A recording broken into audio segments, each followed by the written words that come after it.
The church in Garner held 11 mourners and one closed casket, and outside the rain had started to fall the way it does in North Carolina at the end of March, soft and sideways and without conviction.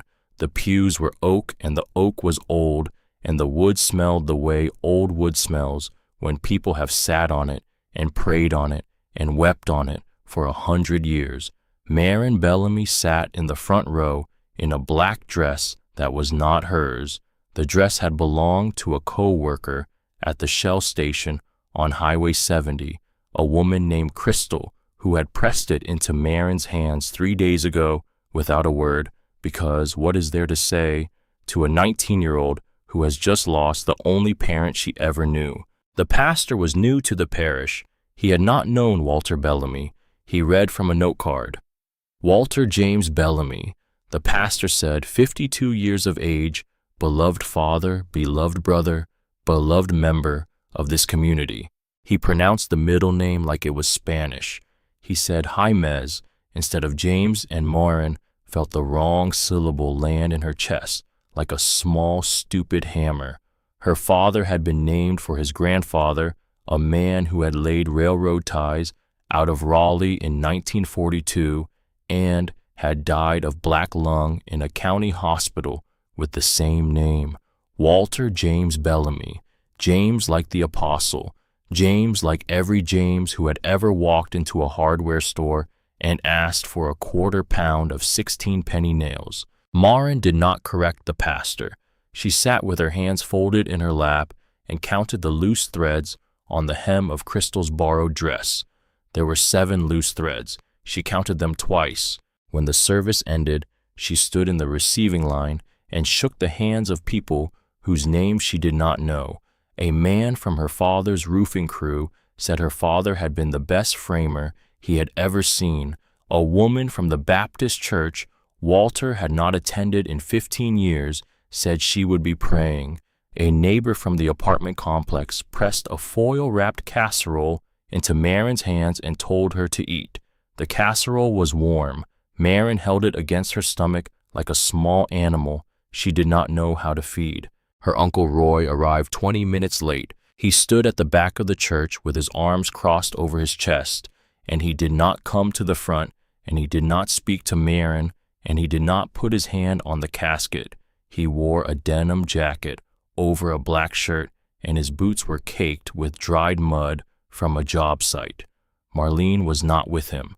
Marlene, his wife of 19 years, had stayed home, and Marin did not ask why, because Marin had learned long ago that when Roy did a thing alone, there was almost always a reason for it, and the reason was almost never a kind one. Roy left before the burial. The graveside was a small affair. 6 folding chairs, a green canopy, a hole in the red Carolina clay. The cemetery sat on a low hill behind the church, and from the hill you could see the interstate, and you could see the trucks on the interstate, and you could hear the trucks before you could see them. Marin stood at the edge of the hole and watched 2 men in coveralls lower her father into the ground. The casket was the cheapest one the funeral home offered. Marin had paid for it with the $712 in her father's checking account, and she had paid for it on a Wednesday, and on Thursday the bank had closed the account because Walter Bellamy was no longer a living customer. When the dirt began to fall on the casket, she did not cry. She had done her crying already.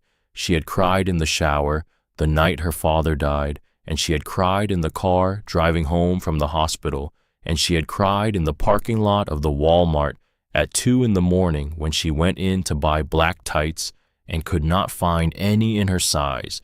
She was empty of that particular water.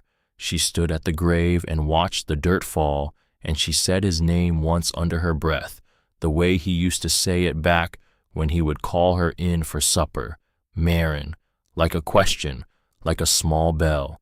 Then she rode back to the apartment with Crystal in Crystal's old Civic, and Crystal did not turn on the radio, and Marin was grateful for that. The apartment was on the 2nd floor of a complex called Pine Ridge, even though there were no pines and no ridge. It was a 2-bedroom unit with brown carpet and a galley kitchen and a window over the sink that looked out at the dumpster. Walter had rented it for 11 years.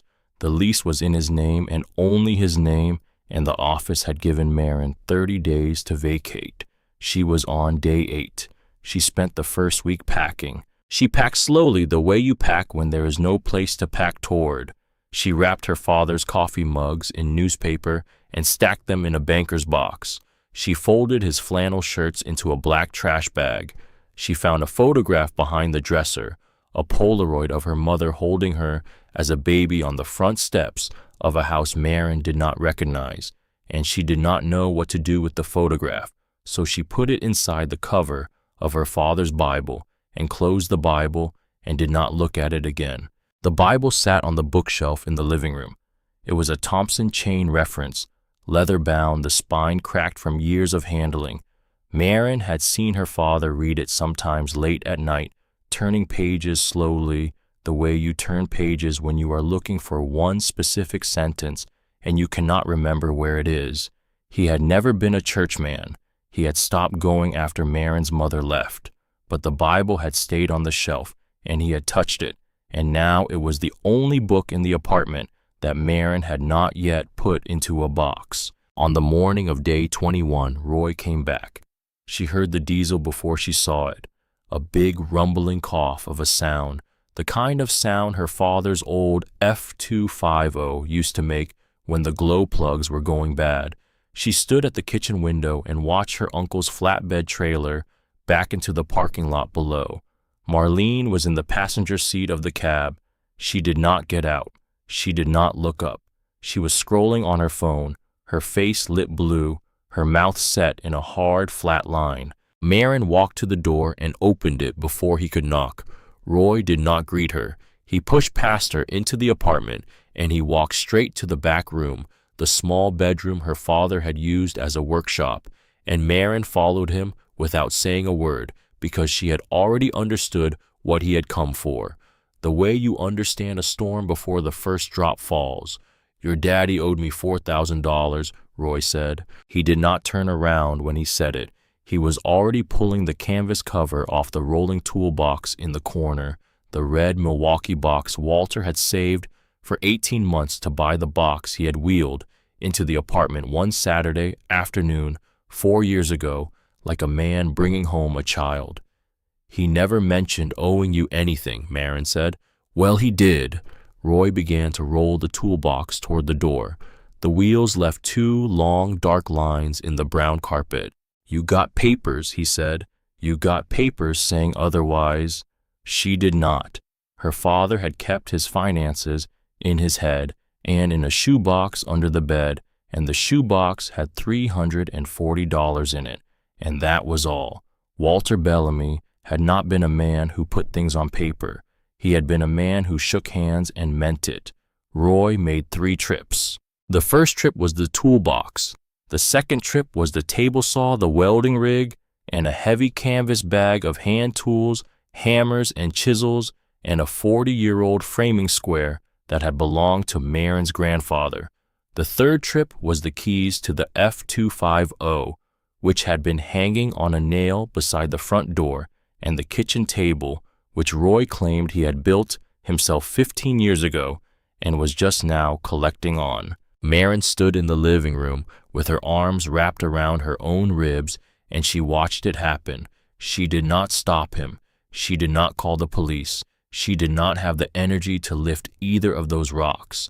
She was 19 years old, and she had $47 in her checking account and a part-time job at a Shell station that paid $11 an hour, and she had 8 days left on a lease she could not afford to renew, and the man in front of her was the only blood she had left in the world. On his last trip out, Roy paused at the door.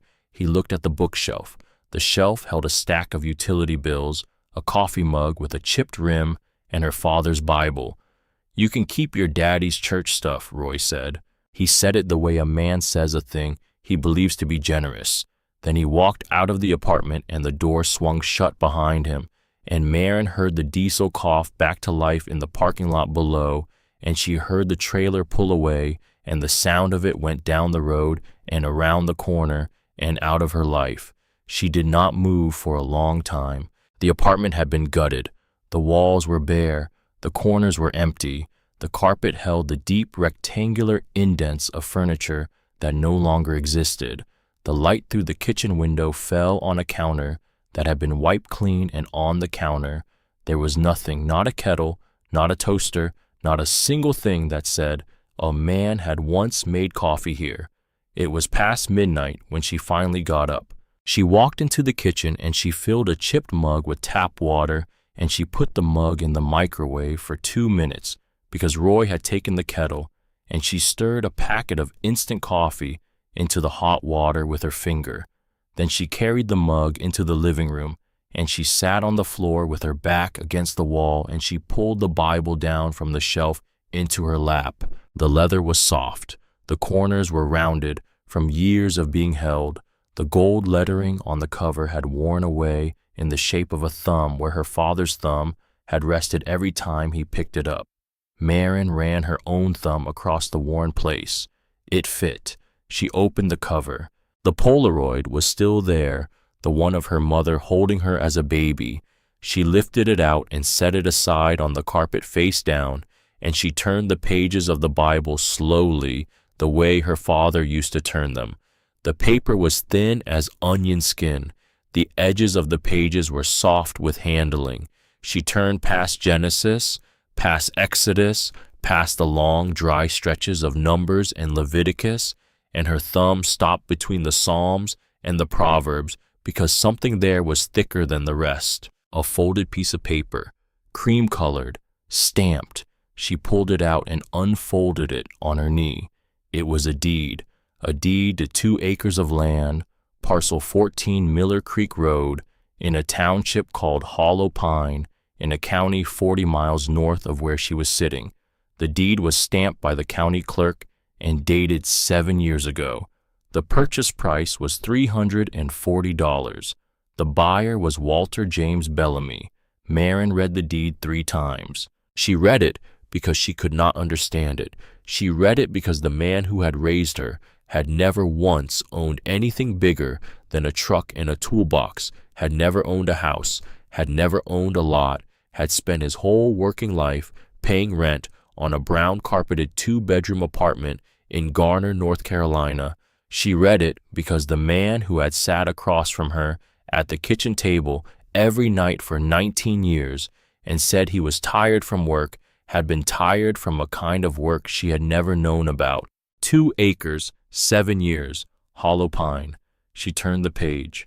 Behind the deed was a second piece of paper, a hand-drawn map in her father's block lettering.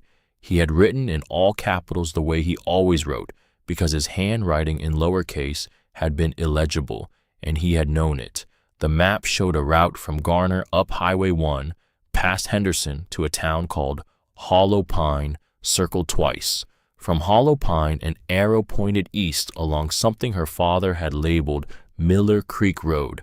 At the end of the arrow he had drawn a small X, and beside the X he had written the number 14. Marin held the deed and the map in her 2 hands, and the coffee got cold in the mug at her feet. Her father had owned land. He had owned land for 7 years, and he had told no one.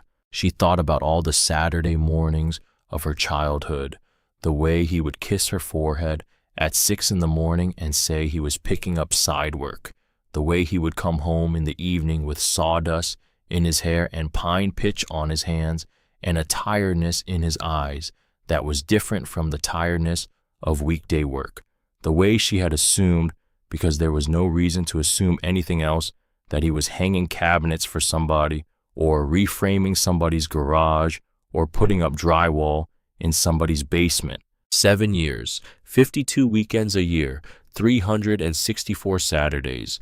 Whatever was waiting at the end of Miller Creek Road, her father had been building it. She sat on the floor of the empty apartment until the sky outside the kitchen window began to turn the slow gray of early morning.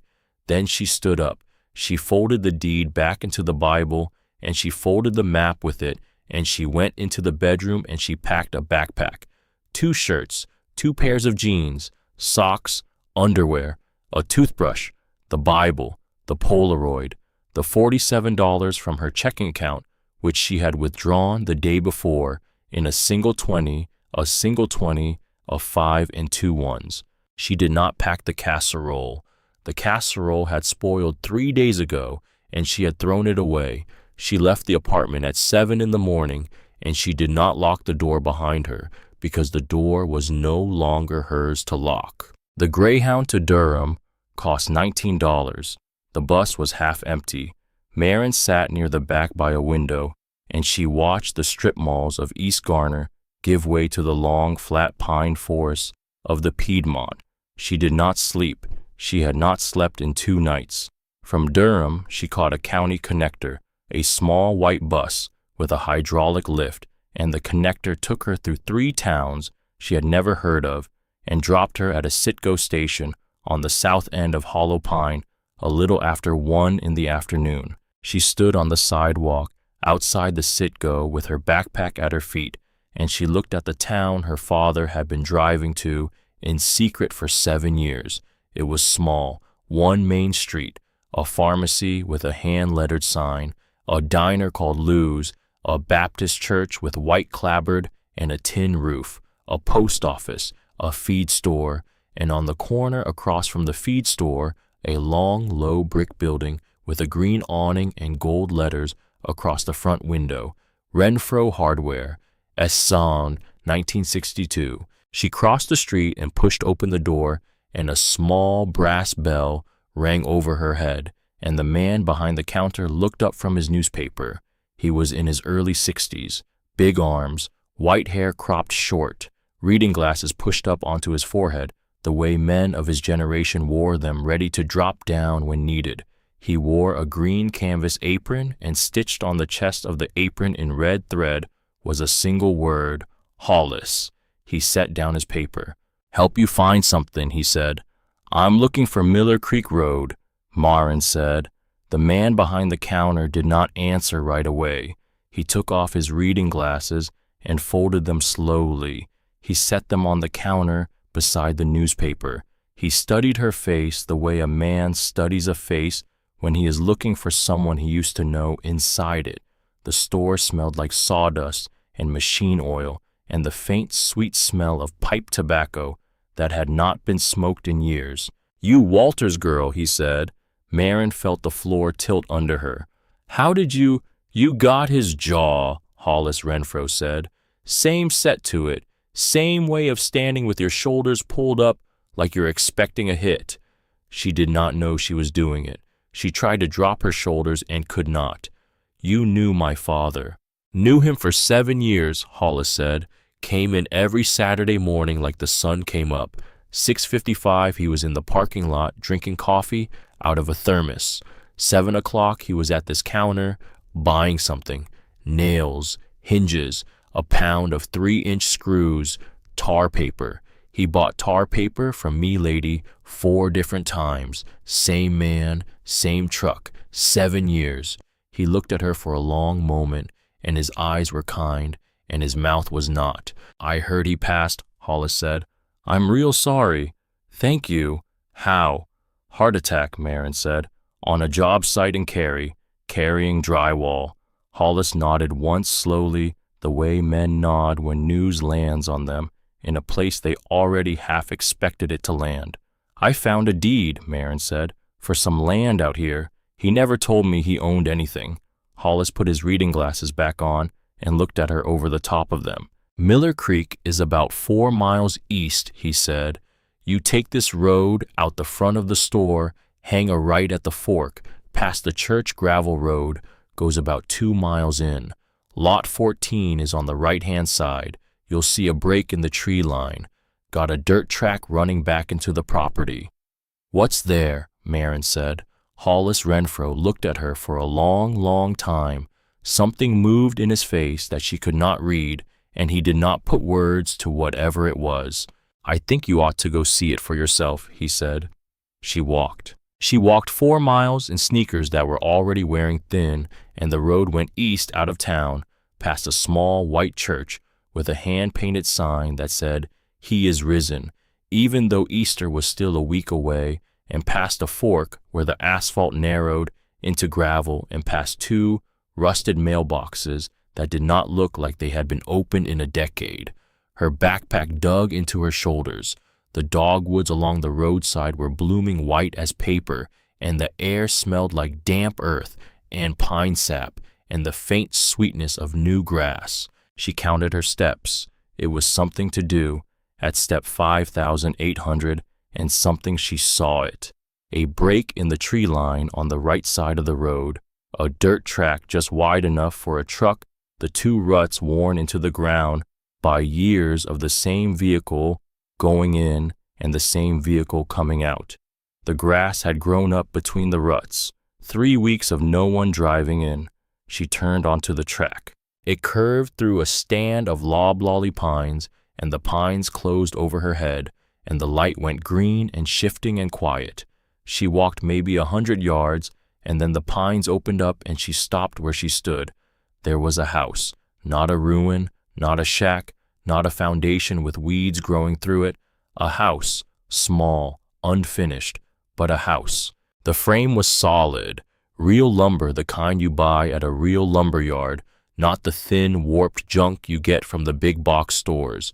The roof was complete dark asphalt shingles in straight, clean rows, the kind of roof a careful man lays. The walls were sheathed in plywood on 3 sides, and on the 4th side, the side that faced her, the wall was finished. Clapboard siding, painted a pale blue, the blue of a sky on the morning after a long rain, the blue of a robin's egg that has not yet hatched. In front of the house there was a framed-out porch. No railing, no steps, just the bare 2x6 joists suspended 3 feet off the ground waiting.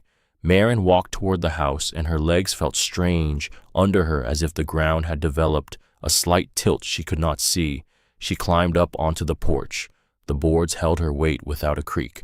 The front door was a piece of plywood with a hasp and a padlock, and she tugged on the padlock and it held. She walked around the side of the house through knee-high spring grass, past a stack of lumber covered with a green tarp, the tarp anchored at the corners with concrete blocks, past a wheelbarrow turned upside down so the rain would not collect in it, past a galvanized bucket with a pair of work gloves folded neatly inside the gloves, stiff with dried sweat, the gloves shaped like the hands of the man who had worn them. At the back of the house there was a window, no glass yet, just a sheet of clear plastic stapled tight across the opening. She lifted a corner of the plastic with her finger, and she looked inside. One room was finished, completely finished. The walls were drywall painted a soft, clean white, the kind of white that had been chosen, not defaulted to. The floor was wood, pine planks sanded smooth, sealed with 3 coats of polyurethane, the grain warm and golden under the dust. There was a window on the east wall, a real window with real glass in it, and the window looked out toward a small clearing where the morning sun would rise. Against one wall was a cot, a folded wool blanket at the foot of it, a pillow in a clean white case. Beside the cot was a plastic bin with a Coleman camp stove sitting on top, and beside the bin was an oil lantern with a fresh wick, and on a small handmade shelf above the cot were 3 cans of pinto beans, a box of Strike Anywhere matches, and a jar of peanut butter with the lid screwed on tight. And the shelf, the small handmade shelf, had been mounted at exactly the height of her shoulder. Not a man's shoulder, not Walter Bellamy's shoulder, hers. Her father had slept in this room. He had slept in this room every Saturday night for 7 years. He had slept on this cot, under this blanket, with the lantern burning low, and the east window had been the first thing his eyes had found when the sun came up on Sunday morning, because he had built the window for the sun, and the sun had come, and he had watched it. He had built this room for her. Marin stood at the window with her hand on the plastic sheeting, and she did not breathe. He had built the shelf at her height.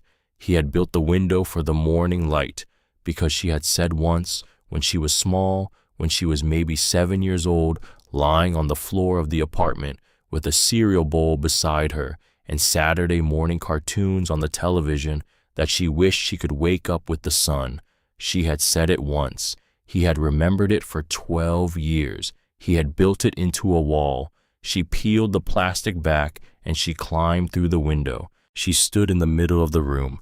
The air inside smelled like pine and like sawdust and like the faint Old Spice ghost of her father's jacket. She walked to the cot and she sat down on it. The wool blanket was soft and clean. The mattress under it was thin but new. She put her hand on the pillow and the pillowcase smelled like her father, the way her father had smelled when she would hug him goodbye on a Saturday morning. Sawdust, coffee, the Old Spice he had worn for 30 years because he liked the bottle. She sat for a long time. Then she saw the corner of something sticking out from under the cot. She knelt down and pulled it out. A spiral-bound composition notebook. The cover was streaked with paint, ringed with old coffee stains. The wire spiral bent at the top, where it had been carried in too many back pockets. She knew this kind of notebook. Her father had kept one for every job he had ever worked. He used to say a man who could not write down his measurements was a man who would build the wrong house. She opened it to the first page, his handwriting, block letters, all capitals, the way he always wrote.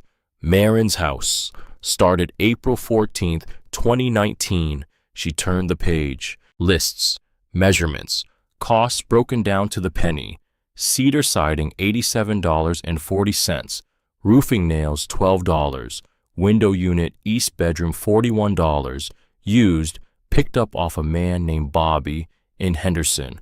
And between the lists scattered through the notebook, the way a man scatters small, honest sentences when he is alone and there is no one to say them to messages. Page 4. Marin's room, east window so she gets morning light. She told me once she wanted to wake up with the sun. Page 11. Porch faces south. Big enough for 2 chairs. She'll want a dog someday. Page 19. Kitchen framed out. Small. She does not need big. She needs hers. Marin sat on her father's cot, and she read her father's notebook until the light through the east window turned from white to gold to orange to nothing, and when there was nothing left to read by, she set the notebook down on the cot beside her, and she put her face in her hands. She did not cry. She had thought she was empty of that water, but she was not exactly. She was something else. She was full of something so heavy and so quiet that crying would not have moved it. She sat in the dark, and outside the spring frogs began to sing in the wet places along Miller Creek. She heard a sound at the window. Soft, careful feet in the grass. A small body moving, the way a small body moves when it has done this before and knows exactly where to put its weight. Marin lifted her head. At the window where the plastic still hung, half open from where she had climbed, through a face appeared. A dog, medium size, brown and white, one ear torn at the tip, ribs showing under matted fur. He stood at the window and he looked at her with dark, cautious eyes. She did not move. The dog did not move either. They watched each other for a long moment. Then the dog put his front paws on the sill and he climbed through the window, the way a thing climbs through a window. It has climbed through 100 times before. He walked across the room. He turned 3 slow, careful circles in the corner beside the cot. He lay down. He put his chin on his paws. He sighed once, a long, settled sigh, the sigh of an animal who has come home. Marin stared at him. "You knew him too," she said. The dog did not lift his head. He closed his eyes. She pulled the wool blanket off the cot. She wrapped it around her shoulders. She sat on the edge of the cot with her bare feet on the wood floor her father had laid, and she looked at the dog, and the dog breathed slowly in the corner her father had built for him. In the back of the notebook, on the last written page, was the final entry, dated 2 weeks before Walter Bellamy had died. Almost done. Give it to her on her 21st. She will fight me on it. She will say it is too much, but she needs to know. She needs to know I saw her. Every day, I saw her. Marin closed the notebook and she held it to her chest. She slept that night on her father's cot, under her father's blanket, in the house her father had built her, in the dark of the woods, and the dog slept in his corner, and the spring frogs sang outside, and a low full moon came up over the loblolly pines, and the moon found the east window, and the moon lay down on the floor of the room like a long pale rug, and Marin Bellamy, 19 years old, with $47 and a deed and a Bible and a backpack, made a decision. She did not yet know the shape of it, but it was made. She woke at dawn with the sun in her face. For 3 seconds she did not know where she was. Then she felt the wool of the blanket, and she smelled the pine of the floor, and she remembered, and her heart did the small hot turn it had been doing every morning for 3 weeks. The small hot turn of remembering that her father was gone. But the turn was different this morning. There was something else attached to it, something the shape of a house. The dog was gone. The plastic sheeting at the back window hung still. Marin sat up, and she looked around the finished room in daylight. The walls were a clean white she had not been able to see properly in the lantern light. The floor caught the sun and held it. The shelf above the cot was perfectly level. The window faced exactly east, and the sun was coming through it now, the way her father had planned it would come through it, and the light was hitting the wall at a soft angle, and the room was warm. She found a jug of water under the camp stove, and she drank from it. She ate peanut butter on her fingers because there was nothing else to eat it on. Then she went exploring. The house was bigger than it had looked from the outside.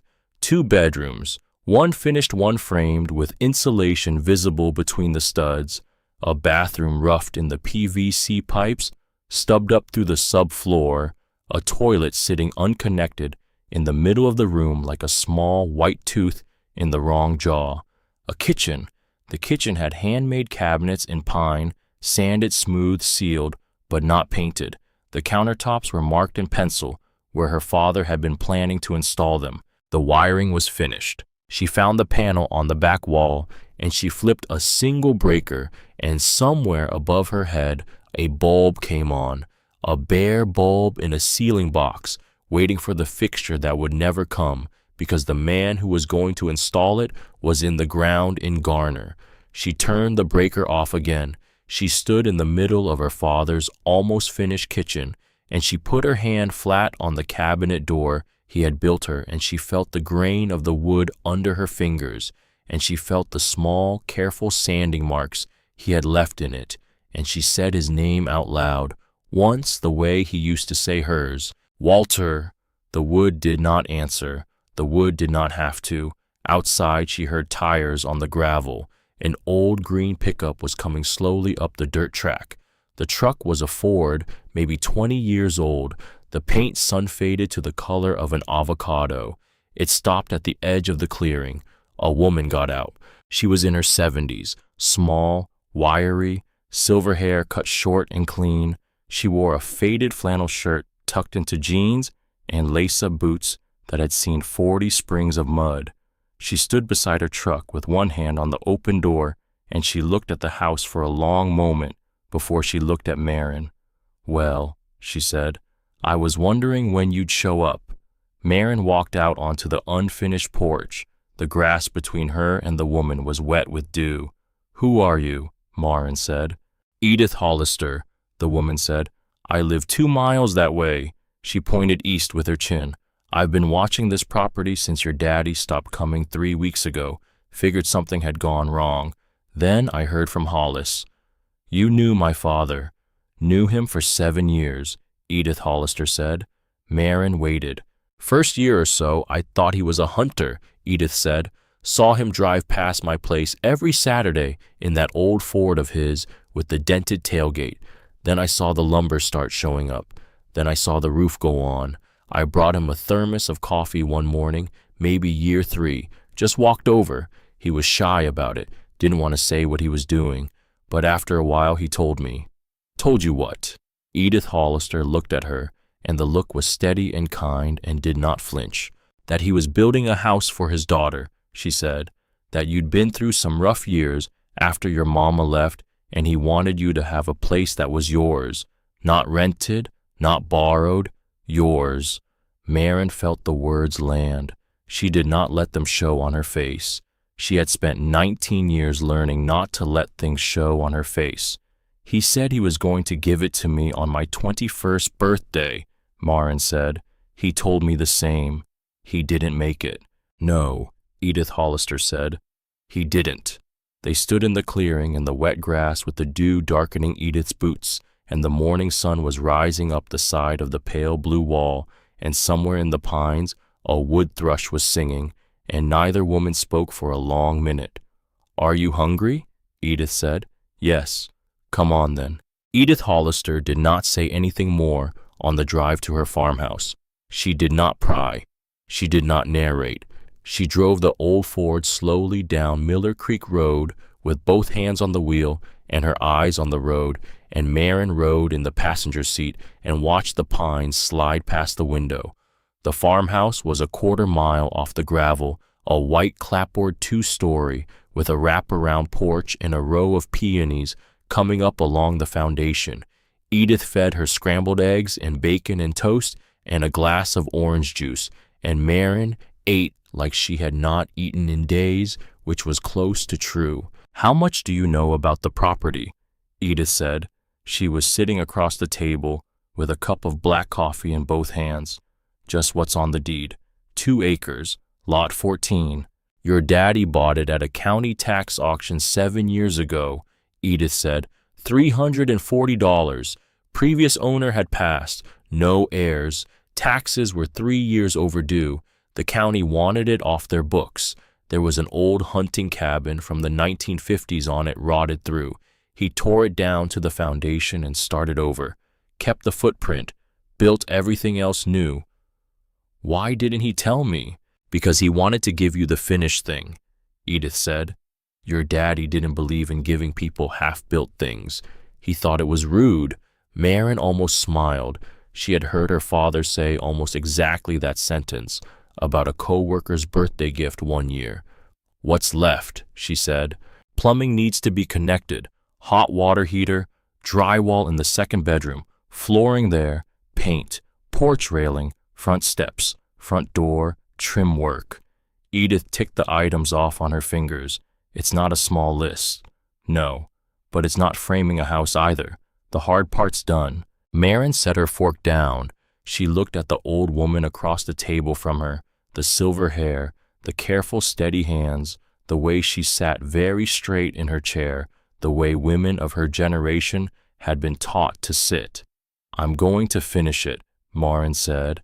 She had not planned to say it out loud. The words came up out of her like something that had been pushing on her chest since the moment she had climbed through the back window of her father's almost house and stood in the room he had built for her at her shoulder height. Edith Hollister did not flinch.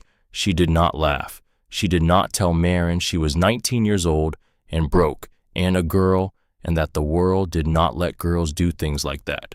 She sipped her coffee. All right, Edith Hollister said. That was all she said. Maren walked back into town that afternoon, the same 4 miles she had walked the day before. Her sneakers were worse for it. She pushed open the door of Renfro Hardware, and the bell rang, and Hollis looked up from his counter, and something close to relief passed across his face. You found it, he said. I found it. Sit down. He pulled a wooden stool out from behind the counter. He poured coffee from a steel thermos into a paper cup and pushed it across the counter to her. The coffee was strong and black and good. Your daddy had a tab here, Hollis said. 7 years' worth. Paid every cent of it off 3 months before he passed. Why 3 months before? Because that's how he was. Finished what he started. Paid the tab. Then he told me he had about 4 more months of work on the house and that he was going to give it to you on your birthday. Said he wanted everything clear when he handed you the key. No debts, no loose ends. Just a house and a deed and a girl. Hollis reached under the counter. He pulled out a manila folder. He laid the folder flat on the counter, and he turned it around so that Maren could read it. He asked me to witness something, Hollis said. 3 months ago, came in on a Tuesday, brought a piece of paper, said he had written it the night before. Marin opened the folder. Inside was a single sheet of lined yellow legal paper, her father's handwriting, all capitals. I, Walter James Bellamy, being of sound mind and body, leave everything I own, including the real property, at Lot 14, Miller Creek Road, Hollow Pine Township, to my daughter Marin Ann Bellamy. Signed this 13th day of December. Below his signature, 2 more signatures, Hollis Renfro, Loretta Renfro. Below those, a notary seal, the county clerk's mark, a date stamp. My wife Loretta was here when he wrote it, Hollis said. He had it notarized the same week right across the street at the bank. Notarized copy is on file with the county clerk. This here is the original. Marin held the will in her hands, her father's block letters, the same letters she had been reading in the notebook all night, the same hand, the same man, writing in a town she had never heard of 4 months before. He would die to make sure that when he was gone, the one thing he had built in this world would go to the one person he had built it for, and to no one else. He knew, Marin said quietly, he knew something could happen. He knew hard work has a cost. He knew about Roy. Hollis Renfro's jaw tightened, just a fraction the way the jaw of an honest man tightens when a name comes up he does not respect. He mentioned a brother, Hollis said his brother had a way of showing up when there was something to take, said if he ever passed without paperwork in order, his brother would come for everything, said it like a man who had seen it coming for a long time. Marin closed the folder. He came, she said. He took everything from the apartment, everything except the Bible. Everything except the Bible, Hollis said. They sat with that for a long, quiet moment. The store hummed around them. A fluorescent light buzzed faintly overhead. Outside, a car went by on the main street, slow country slow the way cars went in towns like this. I want to finish the house, Marin said. Hollis studied her. He took off his reading glasses. He cleaned them on the corner of his apron. You know how to build. My dad taught me framing, basic wiring, how to use a saw and a level. I'm not as good as he was. I can learn the rest. You have money. I have $47. Hollis Renfro was quiet for a long time. He put his glasses back on. I could use some help around the store, he said. Part-time, stocking shelves, unloading deliveries, running the register when I'm in the back. It's not glamorous work. It pays $12 an hour. And anything you need for the house, I'll sell it to you at cost. No markup, not a penny. Why? Because your daddy spent 7 years buying nails and lumber and tar paper from me, and he paid full price every single time, Hollis said. Once I tried to give him 10% off on a roll of underlayment. He pushed the money back across the counter. He said he wanted to earn it. He said the day a man stopped paying for what he used was the day he started taking what wasn't his. Hollis looked at her over the rim of his glasses. Least I can do is make sure his girl gets the same chance to earn hers. Marin felt her throat tighten. She nodded. She did not trust her voice. Start Monday, Hollis said. 7 to noon. Afternoons are yours. She walked back out into the afternoon. The bell rang behind her. Across the street, the diner was open, and a man in a feed cap was coming out of the post office with a stack of envelopes under his arm. She stood on the sidewalk for a moment and breathed in the smell of the small town dust and diesel and somebody's barbecue smoke drifting from a kitchen 3 blocks away. Then she heard the sound she had heard once before and had not expected to hear again. A diesel cough, a heavy idle. She turned. A flatbed trailer was pulling into a parking space in front of Lou's Diner. Behind the wheel of the F250, her father's old truck, was her Uncle Roy. The passenger door opened and Roy stepped down out of the cab. He was dressed cleaner than he had been at the funeral. Pressed shirt, clean jeans. He had shaved. He was not alone. The passenger seat opened from the other side, and a second man got out. He was tall, maybe 50 years old. He wore a pale gray sport coat over an open collar shirt, no tie, the kind of look a man wears when he wants you to know he is from out of town, but does not want you to feel bad about it.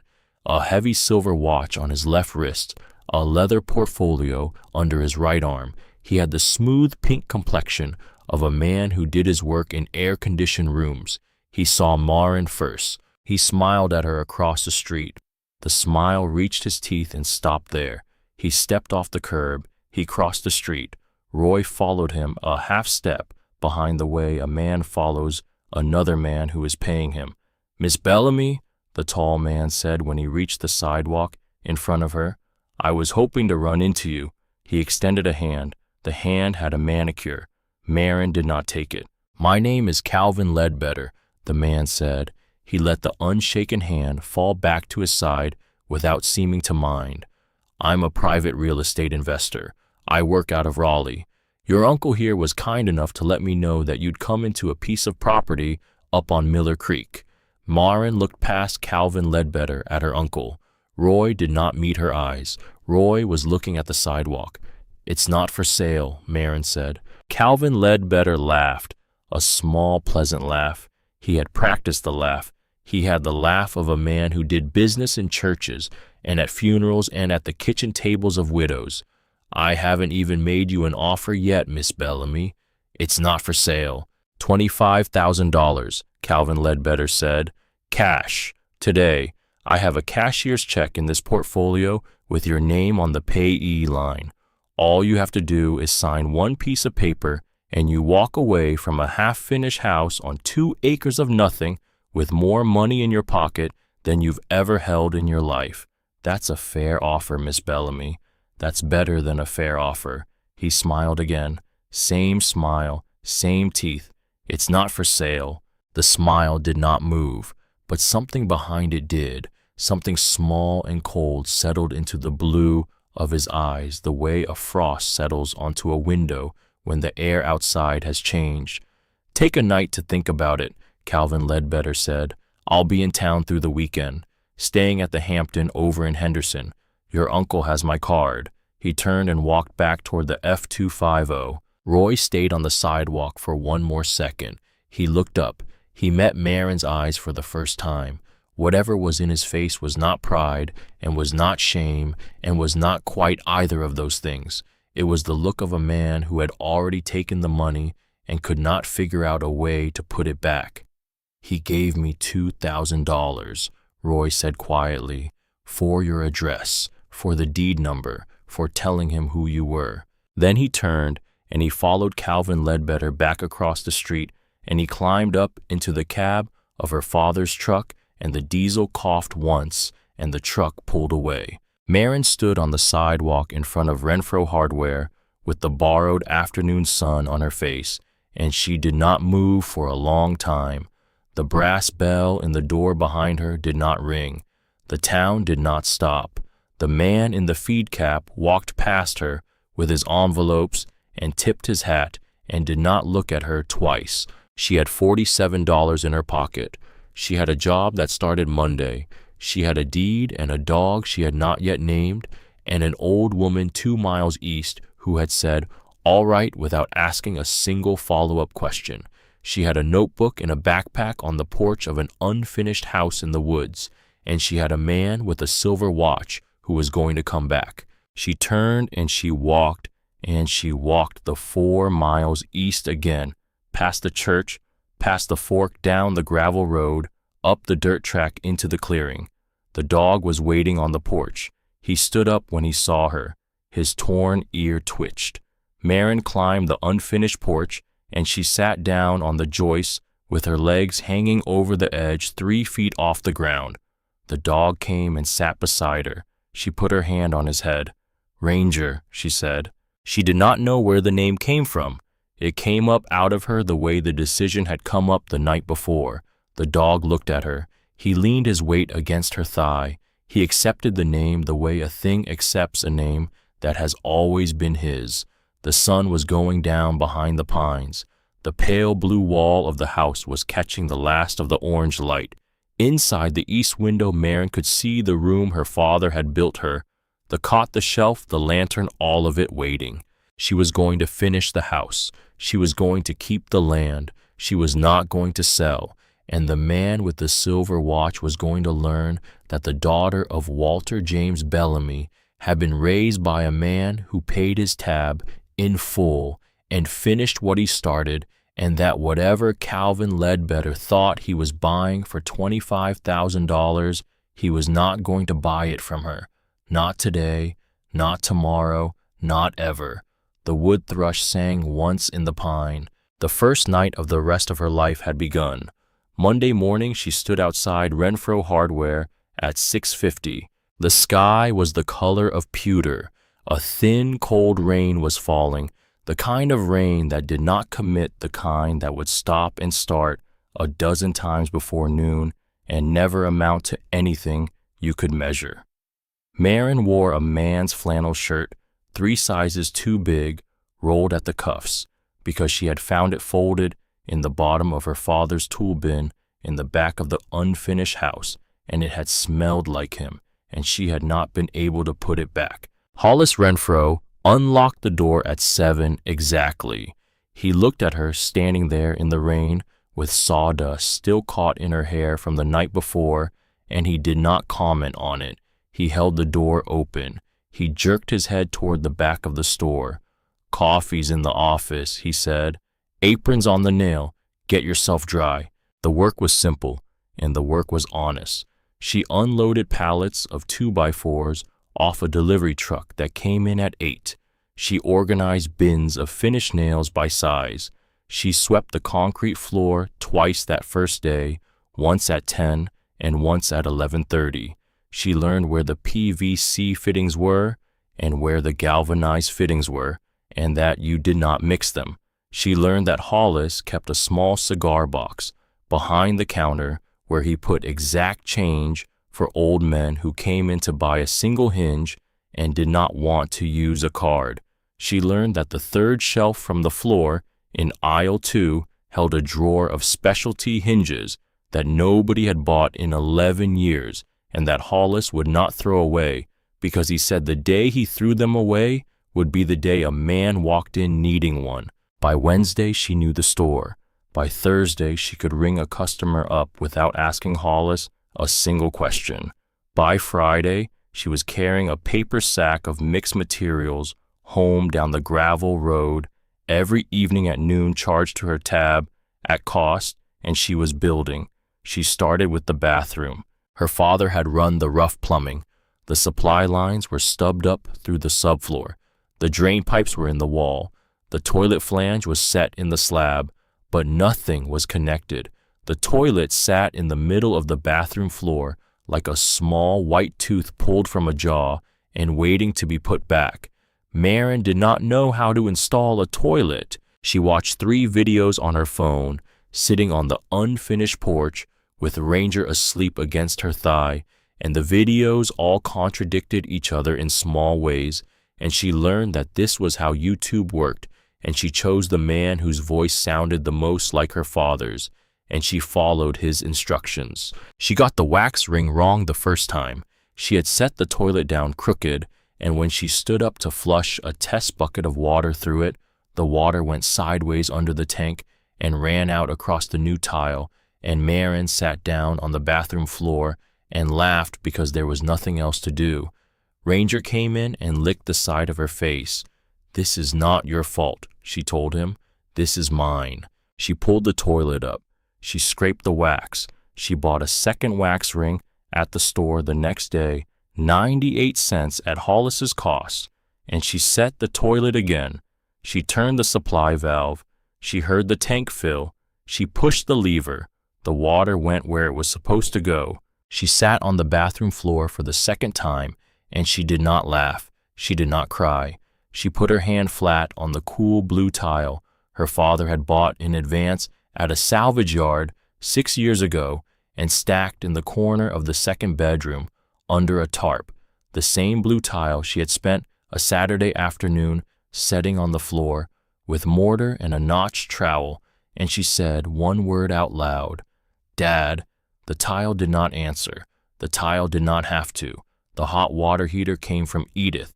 Marin had been reading the notebook again at night by the light of the oil lantern, sitting on the cot with Ranger curled at her feet, and on page 7 of her father's careful pencil, her father had written, "This hot water heater. Check Edith's garage. She said her late husband's unit is just sitting there. Offer to trade for fixing her porch railing." The next Saturday morning, Marin walked the 2 miles east up Miller Creek Road, and she knocked on Edith Hollister's screen door. Edith was on the porch with her coffee. The porch railing was the original one her husband Franklin had put up in 1983. It was pine rots. The corner post was soft enough that Marin could press her thumb into it. "I have a question," Marin said, "and I don't want you to feel obligated." "Ask." "My dad's notebook says you have a hot water heater in your garage from your late husband. Is it still there?" Edith set her coffee cup down on the porch railing. The railing creaked under it. 40-gallon gas unit, Edith said. "Franklin installed a new one in '09, and we never threw the old one out. It's been sitting against the back wall for 15 years under a tarp." "Does it work?" "Worked the day we replaced it. We only switched because the gas line was going to need rerunning, and we figured if we were paying for the line, we might as well pay for a new tank." Edith looked at Marin over the rim of her coffee cup. "Your daddy was going to fix this railing for me," she said. "In exchange. He told me that himself. Year 5, maybe year 6. He just never got to it. I'll fix the railing. I know you will." They drove the hot water heater up to Marin's house in the bed of Edith's old Ford. Edith helped her wrestle it through the front door opening and into the utility closet her father had built off the kitchen, and then Edith sat on the unfinished porch and drank a glass of water and watched Ranger sleep in a square of sun. It took Marin 3 days to install the heater. She called Hollis on the phone twice and asked him about the gas line connection, and Hollis walked her through it in the slow, careful way a man explains a thing he does not want to see a young woman get wrong. He made her test the line with a spray bottle of soapy water 3 separate times before she lit the pilot. When she lit the pilot, she sat on the floor of the utility closet and she watched the small blue flame, and she did not move for 10 minutes. The flame did not waver. The connection held. That night, she took the first hot shower of her life inside her father's house. She stood in the unfinished bathroom with the studs still exposed on one wall and a plastic curtain hung on a piece of baling wire, and the new blue tile under her bare feet, and the hot water ran down her back, and she stayed in that water until the tank ran cold.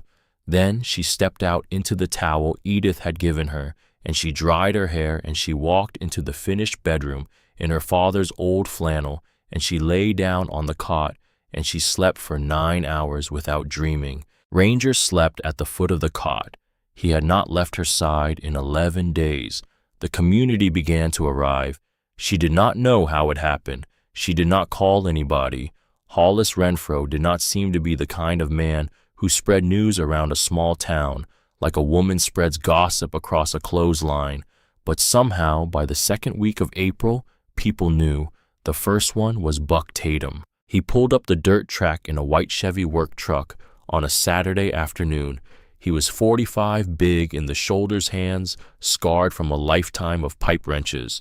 He climbed out of his truck, and he stood at the bottom of the porch joist with his hands on his hips, and he looked up at Marin, who was on a ladder painting trim around the kitchen window. "You the Bellamy girl," he said. "I am. I'm Buck Tatum. I do plumbing in 3 counties. Hollis told me what you're doing out here. Said you connected your own drain lines off YouTube." "I did." Buck Tatum grinned. He had a gap between his front teeth. "I'd like to come look at it. Make sure nothing's gonna burst on you in January." "I can't pay you." "I didn't say anything about money." He looked almost offended. "Your daddy framed my garage 8 years ago," Buck said. "Took him a full Saturday. Wouldn't take a dime. Said neighbors help neighbors. So I'm gonna come neighbor on you a little bit. That all right with you, Miss Bellamy?" Marin came down the ladder. She wiped her hands on her father's flannel. "All right," she said. Buck Tatum spent 3 hours on his back under her subfloor. He found 2 joints where her work needed reinforcement. He found 3 joints of her father's work that he said were better than anything he had seen in 22 years of residential plumbing. He tightened a compression fitting under the kitchen sink, and he stood up wiping his hands on a red shop rag, and he looked at her. "Your daddy was careful," he said. "Past careful. These joints are love." "That's what I'm trying to do," Marin said. "You're doing it." He would not take money. He would not take coffee. He drove away in his white truck, and that was the end of it. Except it was not the end of it, because 2 days later, a small, thin man in his late 60s came up the track in a maroon sedan and introduced himself as Earl Whitcomb, retired electrician, 40 years out of IBEW Local 553. He had come, he said, because Hollis had mentioned that Walter Bellamy's daughter was finishing the house herself, and Earl had bought a yard sale full of wire from Walter Bellamy 6 years ago, and Earl was old, and he was bored, and he wanted to look at her panel and make sure nothing was going to start a fire on her in the night. Earl found 2 loose connections and a breaker that was rated too low for the kitchen circuit. He fixed all 3 in 20 minutes. He stayed for an hour drinking coffee from a paper cup on the porch and telling her a story about how her father had bought every scrap of wire Earl had at that yard sale, 12 gauge, 14 gauge, even some old 10 gauge Earl had been about to throw out, and her father had paid $50 cash for the lot, and Earl had thought he was going to resell it, and instead he had been wiring a house. A woman from the Baptist church brought curtains, white cotton, handmade, a blue trim that matched the wall. "Hollis told me about the east window," the woman said. "She set the curtains on the porch, and she did not stay. She drove away in a beige station wagon, and she did not give Marin her name. A man brought a window box on a Wednesday morning while Marin was at the store. She came home and found it leaned against the porch. Cedar, hand-built, the dovetails as tight as the joints on a jewelry box. No note. Marin never figured out who brought it. These were the people her father had built among. She had not known about any of them. She started writing in the notebook every night, her own pages picking up where his had left off. Page 24, page 25, page 26, her handwriting beside his looking small and uncertain, at first growing stronger by the week. Lists of what she had done that day, lists of what she would do tomorrow, notes to herself about the things she had learned, small messages, the way her father had written small messages, except hers were not to her unborn child, but to the man who was no longer there. Page 27. The hot water works. Ranger does not like the noise when the tank fills. I think you would have laughed at him. Page 28. Buck said your joints were love. I am not going to stop thinking about that. She was on page 29 when she found it. She had been turning the notebook over in her hands one night idly, the way you turn a book when you are tired and not really reading, and her thumb had caught on something at the back, a small slit in the cardboard of the back cover, almost invisible unless you were looking, a pocket made by separating the 2 layers of the cover and gluing them back together along 3 edges only. She slid 2 fingers inside. She felt paper. She pulled it out. 2 envelopes. The first envelope was yellowed. The paper had aged the way paper ages when it has sat folded somewhere dark and warm for years. The handwriting on the front was not her father's. Smaller, rounder. A woman's hand, careful and deliberate, the kind of handwriting that takes its time. The envelope said 1 word, Walter. The flap had been opened and resealed with a piece of cellophane tape. The tape had yellowed too. Marin held the envelope in her lap for a long time before she slid her thumb under the flap. The paper inside was thin and line torn from a yellow legal pad, the same kind of paper her father had used for his will. The handwriting was dense and careful, dated 11 years ago. She read it once, then she read it again. Then she set it down on the wool blanket beside her on the cot, and she did not move for a long time. Walter, I know you will not write back. I know you are angry, and you have every right to be angry. But I need you to know why I left, because Maren deserves the truth even if she never hears it from me. I was diagnosed in February. Multiple system atrophy. The neurologist at Duke said I had maybe 10 good years left, maybe 12 before my body started shutting itself down, piece by piece. He said the first thing to go would be my balance, then fine motor in my hands, then my legs. He said by the time it was done, I would not be able to swallow on my own. I was 27 years old. Our daughter was 3. I watched my own mother die of this same disease when I was 16. I sat by her bed for the last 4 years of her life, and I fed her with a small plastic spoon, and I cleaned her, and I held a cup of water against her mouth and watched her try to drink it. I made myself a promise then. I promised myself I would not do that to a child of my own. I know what you will say. You will say she needed me anyway. You will say sick is better than gone. Maybe you are right, Walter. Maybe you are. But I could not let her watch me disappear, and I could not let you sit at my bedside for 12 years feeding me from a spoon, and I could not let our daughter's first clear memory of me be the day my hands stopped working. I am not asking you to forgive me. I am asking you to understand that I left because I loved her, not because I did not. Please do not tell her I am sick. Let her be angry at me for leaving. Anger is easier to carry than pity. I will not write again unless something changes. I love her. I have loved her every single day. Vivi. The second envelope was newer. The paper was crisper, the ink darker. The handwriting was the same hand, but the letters were less even. Some of them dragged at the end as if the writer's wrist had tired in the middle of a word. Dated 5 years ago. Walter, it has been 6 years since I last wrote, and I do not know if you read the first letter or if you burned it, but I am writing because I want you to know where I am in case anything happens to me and Maren ever asks. I am at the Greenfield Care Center, Bristol, Virginia, room 214. My legs went last year. My right arm is unreliable now. I can still write if I go slowly and use my left to hold the paper steady. The nurses are kind.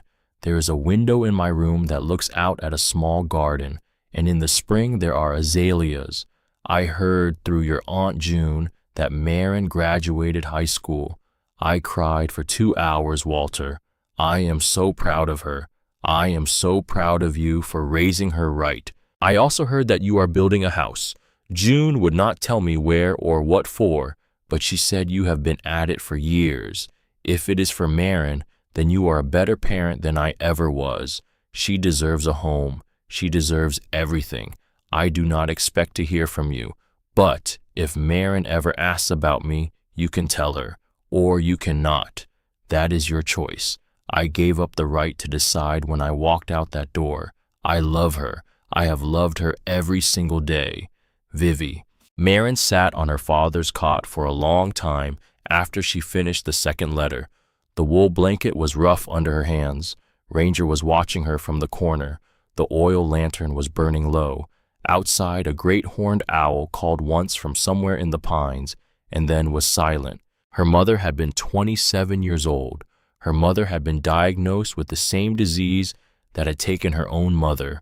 Her mother had sat by her grandmother's bed and watched a body shut down day by day, year by year, and her mother had decided, when she found out the same thing was coming for her, that she would not put a 3-year-old child through that, and she had walked out.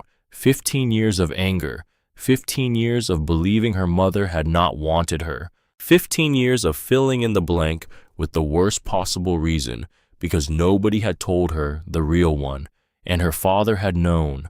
Her father had carried both of these letters inside his Bible, no inside his notebook, the notebook he kept in the room he had built for her, where she was always going to find them. He had kept his promise to her mother. He had let Maren be angry because Vivi had asked him to, because Vivi had thought anger was easier to carry than pity. Vivi had not been wrong about that, but she had not been right either. Marin put both letters back into the pocket of the notebook. She closed the notebook. She put it on the shelf beside the lantern. She blew out the lantern. She lay down on the cot in the dark, and Ranger came and lay against her side, and she put her hand on his ribs, and she felt him breathing, and the night went on around her, and she did not sleep. 3 days later, the woodpile burned. It was a Friday night. She had been at the store late helping Hollis with a delivery that had come in at 4:30. She had walked home in the dark. She had eaten a can of soup. She had been asleep on the cot by 10. She woke at 2 in the morning to Ranger barking. He was at the back window. His hackles were up. He was barking the deep barking of a dog who had smelled something he had decided was not allowed. Marin sat up. She smelled smoke. She ran. She did not put on her boots. She ran in her socks across the porch and around the side of the house in her father's flannel shirt and a pair of her own underwear, and at the back of the property where the cedar lumber for the porch railing was stacked under a tarp, she saw it, a small orange flame eating into the corner of the tarp. The wood under it had not caught yet, but it was about to. Cedar burns hot and cedar burns fast. If the stack caught, she would lose $400 worth of lumber in 20 minutes, and she would lose it in a fire that could jump to the lean-to where Ranger sometimes slept, and from the lean-to to the tree line, and from the tree line to the back wall of her father's house. She ran to the well pump. She filled the galvanized bucket. She ran back. She threw the water on the corner of the tarp, and the flame hissed and shrank. She ran back to the pump. She filled the bucket again. She ran back. She threw the water. The flame went out. She did it a third time, soaking the tarp through, soaking the ground under it, soaking herself. When the fire was out, she stood in the dark in her wet socks with the empty bucket in her hand, and she shook, not from cold, from the other thing, the thing that comes after. Ranger pressed against her leg. He had stopped barking. He was looking at something past the tree line. His nose lifted his ears forward. In the dirt beside the woodpile, illuminated faintly by the moon coming over the loblolly pines, was a single footprint, a boot, not her father's old work boots, which she had moved to the shed 2 weeks ago, not Roy's. Roy wore heeled cowboy boots, and the print at her feet had no heel. A flat-soled boot, the kind of boot a city man might buy because he thought it looked like a country boot. The tread was sharp and new. The print was the right size for a tall man. A tall man who had walked out of the pines in the dark, lit a corner of her tarp with what was probably a road flare, and walked back into the pines and back to wherever his car was parked. Marin stared at the footprint for a long time. She did not call the sheriff. She did not call Edith. She did not wake Hollis up at 2 in the morning over the phone. She walked back to the porch and she sat down on the joist with her wet socks dripping into the dirt below her, and Ranger came and lay across her feet, and she sat there until the sun started to come up over the pines, and she watched the light hit the pale blue wall of her father's house, and she thought about Calvin Ledbetter, and she made a list in her head of what she was going to do next, and at the top of the list, she wrote one word: win. The summons came on a Tuesday. A man in a brown uniform from a private process service drove up the dirt track at 10 in the morning. Marin was on the porch sanding cedar railing posts.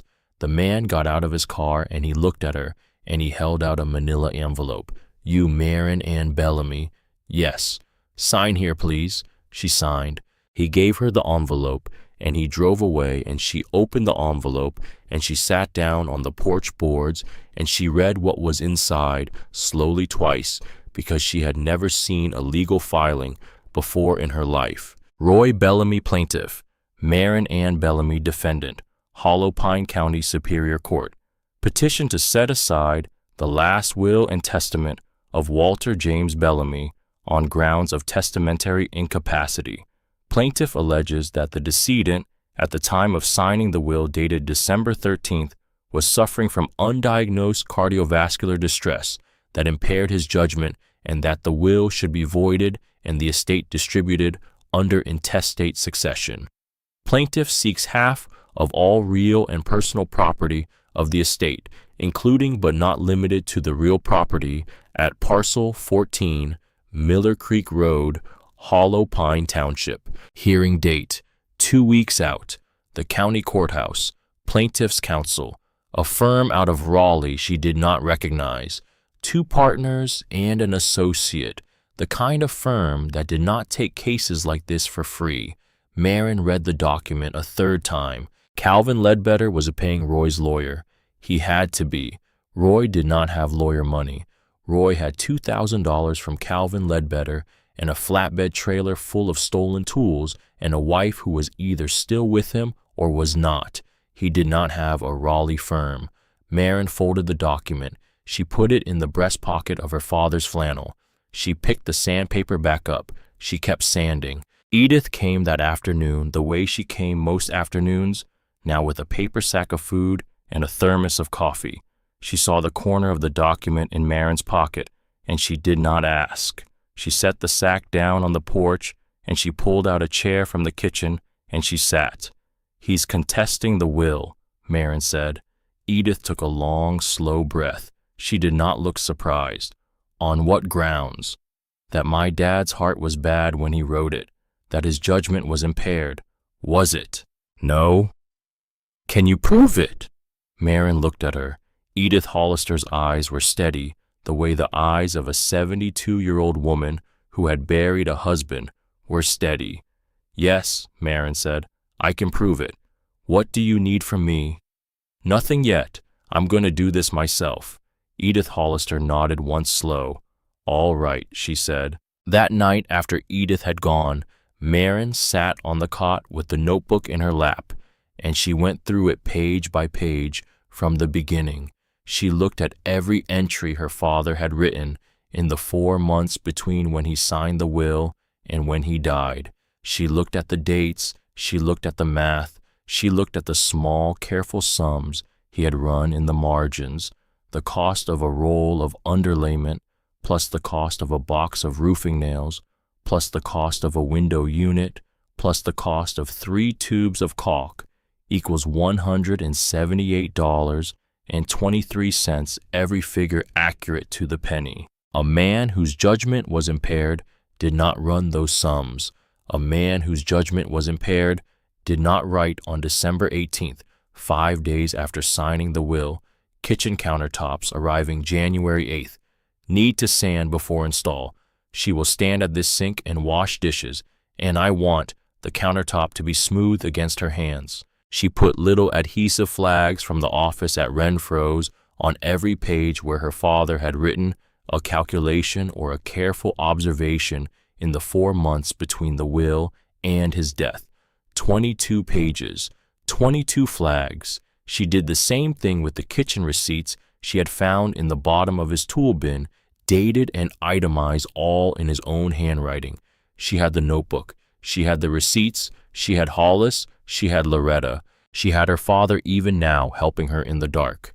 She would not need anybody else. The hearing was in the smaller of the 2 courtrooms at the Hollow Pine County Courthouse, a building of red brick with white trim that had been built in 1924. The room held maybe 40 people. There were 10 people in it. Roy was at the plaintiff's table in a sport coat Marin had never seen him wear. Beside him sat his lawyer, a young man in a charcoal suit, expensive shoes, the kind of haircut that cost $150 in Raleigh.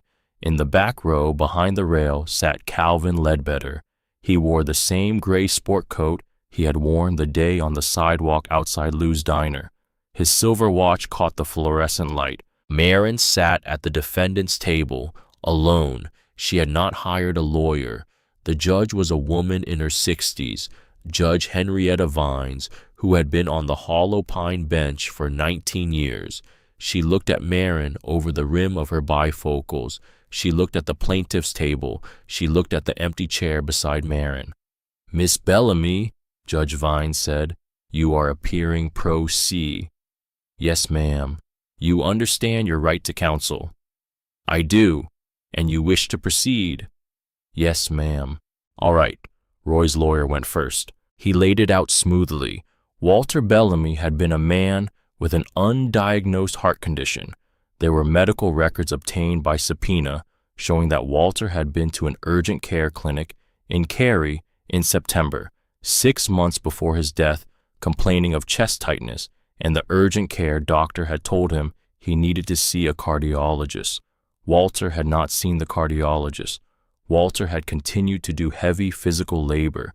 By December, the lawyer said Walter was a man under significant cardiovascular distress, and the impulsive decision to disinherit his only brother in favor of an estranged minor daughter, the lawyer said, was not the decision of a man of sound mind. It was the decision of a man whose judgment had been clouded by undiagnosed illness and exhaustion. The lawyer was good. The lawyer was practiced. The lawyer smiled at the judge, and the smile reached his teeth. Then it was Marin's turn. She stood up. She was 19 years old. She was wearing a black dress that fit her now, that she had bought herself with 2 weeks of pay from Hollis. She was wearing her mother's hair, dark and straight, pulled back. She was wearing her father's jaw. Your Honor, Marin said, I would like to enter 3 things into evidence. A notebook kept by my father in his own handwriting between April 14, 2019 and February 28, 2026. A set of itemized receipts from Renfro, Hardware in Hollow Pine, dated weekly across the same period, and the testimony of 2 witnesses to the signing of my father's will. Judge Vines looked at her over her bifocals. Proceed. Marin picked up the notebook. This is my father's building log, she said. He started it the day he bought the property. He kept it for 7 years. He made entries in it every Saturday he worked at the house, which was almost every Saturday for 7 years. He used it to track expenses, measurements, and his progress. She walked to the bench. She handed the notebook to the bailiff.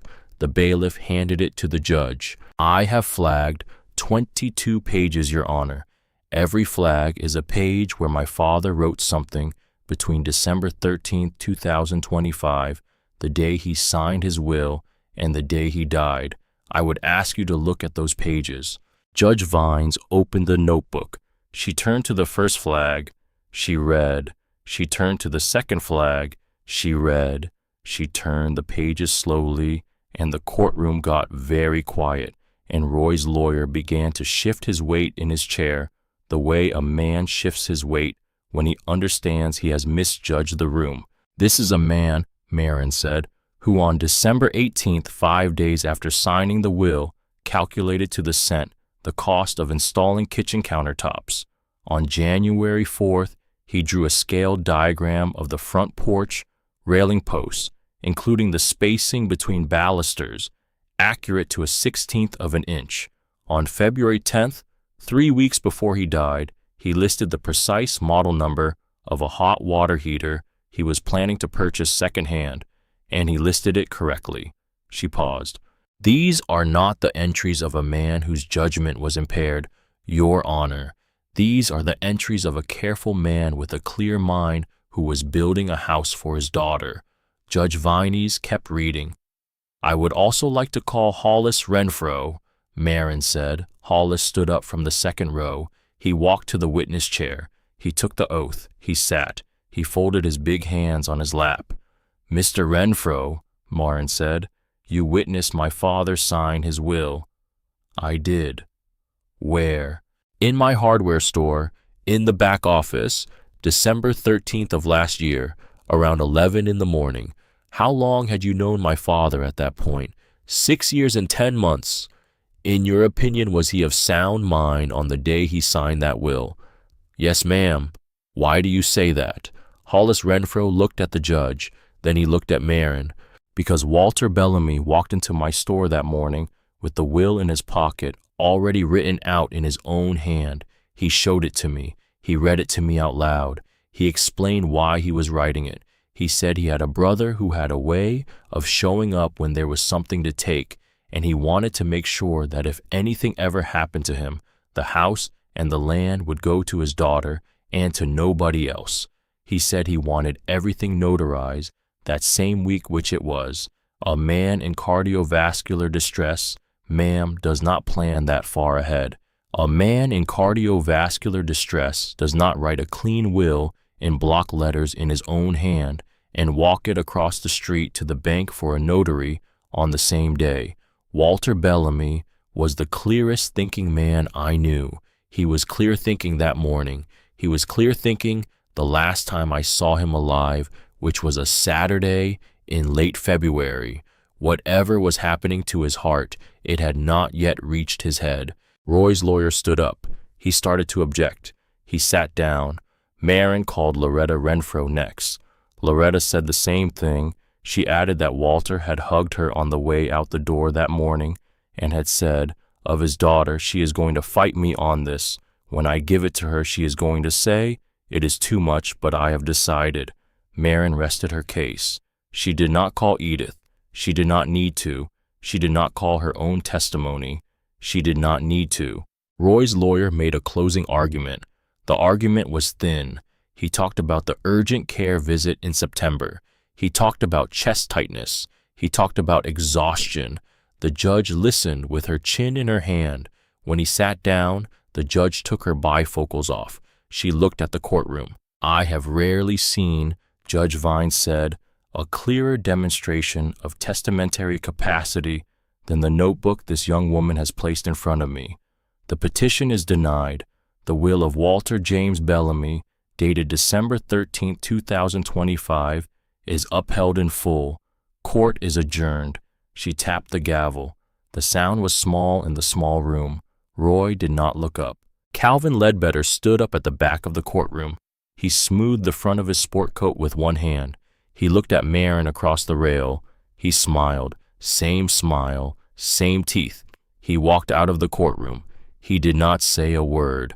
A week later, Roy came back. He did not bring Calvin. He drove a different truck, a beat-up Silverado with a dent in the bed, and the F250 was not with him because the F250 had been towed away by the lawyer's collection agency, which had taken it as partial payment when Roy's bill came due and Calvin had stopped returning his calls. Roy parked at the edge of the clearing. He sat in the cab of the Silverado for 2 full minutes before he got out. He had lost more weight. His shirt was wrinkled in a way that said he had been wearing it for 3 days. He had not shaved. He walked across the clearing with his hands in his pockets, and he stopped at the bottom of the porch where the steps still had not been built, 3 feet of empty air between the ground and the porch joists. He looked up at Marin, who was on her knees on the porch boards, staining a section of railing. I'm not here about the property, Roy said. Marin set down the rag. Then why are you here? Marlene left me. She waited. 3 weeks ago, he kicked a loose piece of gravel with the toe of his boot. Said I was getting mean. Said she wasn't going to wait around to find out how mean. She wasn't wrong. He looked at the ground. He looked at the porch. He looked at the loblolly pines. Calvin Ledbetter paid me $2,000 to tell him who you were, Roy said, where you lived, what the deed number was. I took it. I took his money. I sat in that courthouse last week and watched my brother's 19-year-old daughter shred a Raleigh lawyer with a notebook and a hardware store owner, and I thought about everything I have ever taken from anyone, and I did not know how to keep sitting in that chair. He was quiet for a long moment. I sold the welding rig, he said. Got $800 for it. I'd like to give it to you. Keep the money, Roy. Marin, keep it. Her voice was level. It surprised her. I don't want it. I don't need it. You can do something with it that helps you not be the man you have been. He stared at her. You sound like him, he said. Walter. You sound just like Walter when you said that. She did not answer. She picked up the rag. She went back to the railing. He stood at the bottom of the porch for a long minute. Then he looked at the empty space where the front steps should have been. You need steps, he said. I need steps. You got the lumber. Stacked behind the lean-to, cedar treads, pressure-treated stringers. You know how to cut a stringer. I have not done one. I would have to look it up. Roy let out a breath. It was almost a laugh, but it was not quite a laugh because the muscle to laugh had gone soft in him for the time being.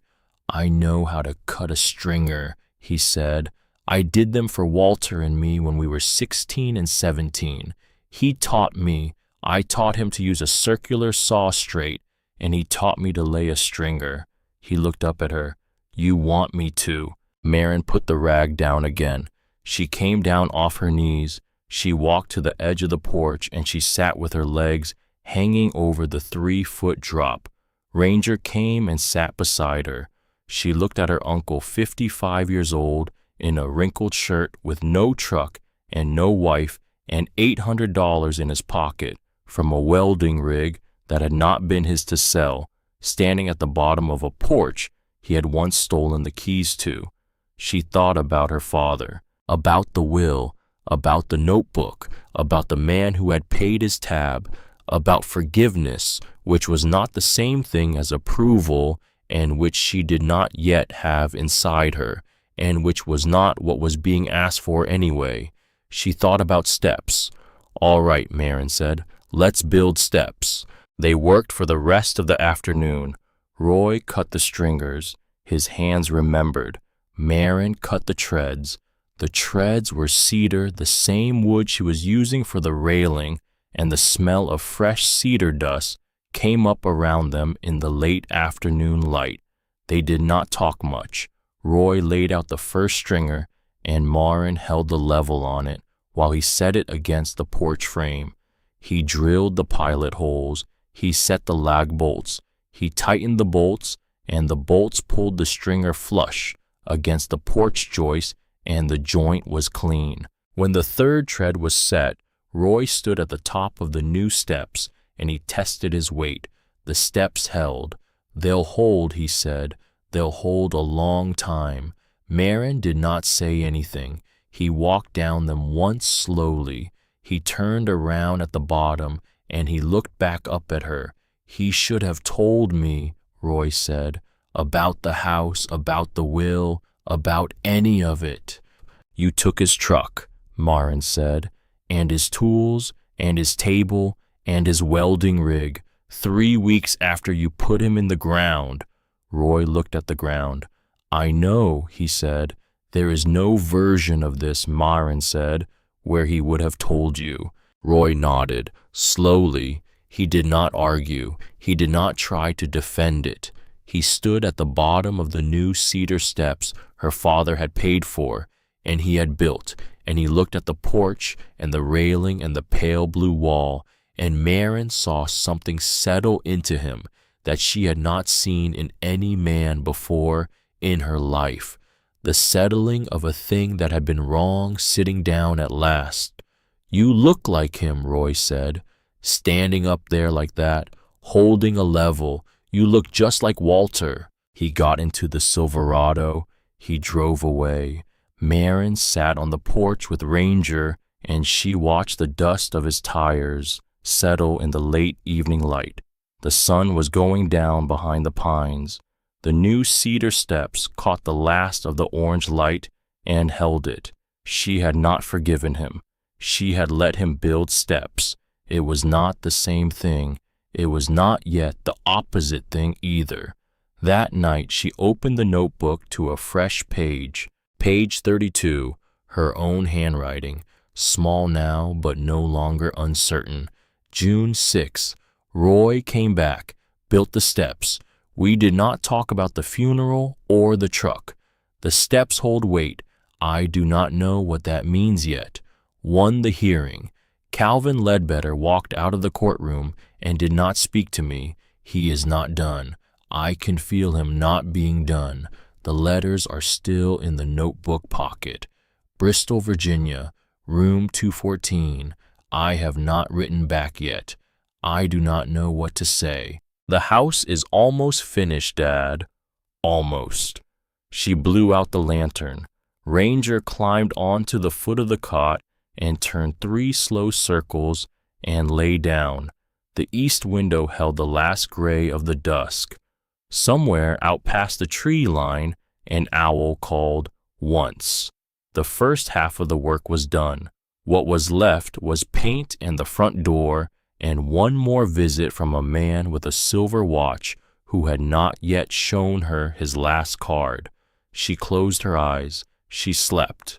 June came on slow and heavy, the way June comes in the North Carolina Piedmont, the heat sitting on the property at noon like a hand pressing down on the top of the pines, and the wood thrushes singing in the green shade behind the house from first light until dusk. Marin bought a box fan at the salvage yard for $6, and she set it in the east window at night. Ranger lay on the cool blue tile of the bathroom floor through the worst of the afternoons, his belly flat against the grout, his eyes half closed. She painted the second bedroom pale blue in the second week of June. The paint came from Hollis. He had set it aside the year before, he said, when a customer had returned an unopened can, complaining the color was too soft. Hollis had recognized the color. Walter had bought the same color 4 months before he died for the bedroom, and had taken it back the next week because Walter had told him the drywall was not finished enough yet to do the color justice. Walter had said he wanted to wait, so the can had sat on a shelf in the back of Renfro Hardware for almost a year. Hollis had not sold it to anyone else. He had set it on the counter the morning Marin came in, and he had said, "Take it." She had taken it home. She had painted her bedroom with it. The walls turned the color her father had chosen for her 20 years ago without ever saying the word out loud. She stood in the doorway when she was done. The morning light came through the east window and hit the new paint, and the paint held it the way the sky holds light, just after a clean rain. Ranger came up beside her. He looked at the room. He looked at her. He sat down on his haunches in the doorway. "It is the color he wanted," Marin said. Ranger licked his front paw once. She found the front door at the same salvage yard the next Saturday morning, an old oak slab that had been painted over 4 times and was leaning against the back wall of a long pole barn full of doors that had been pulled out of farmhouses across 3 counties. The man who ran the yard sold it to her for $35. She walked the 8 blocks from the salvage yard to Hollis's store with the door balanced on her shoulder, and Hollis lent her a heat gun and a putty knife, and she sat on the unfinished porch of her father's house for an entire Saturday, stripping paint the layers coming up in long curls, white over green over a dark red over the original grain underneath.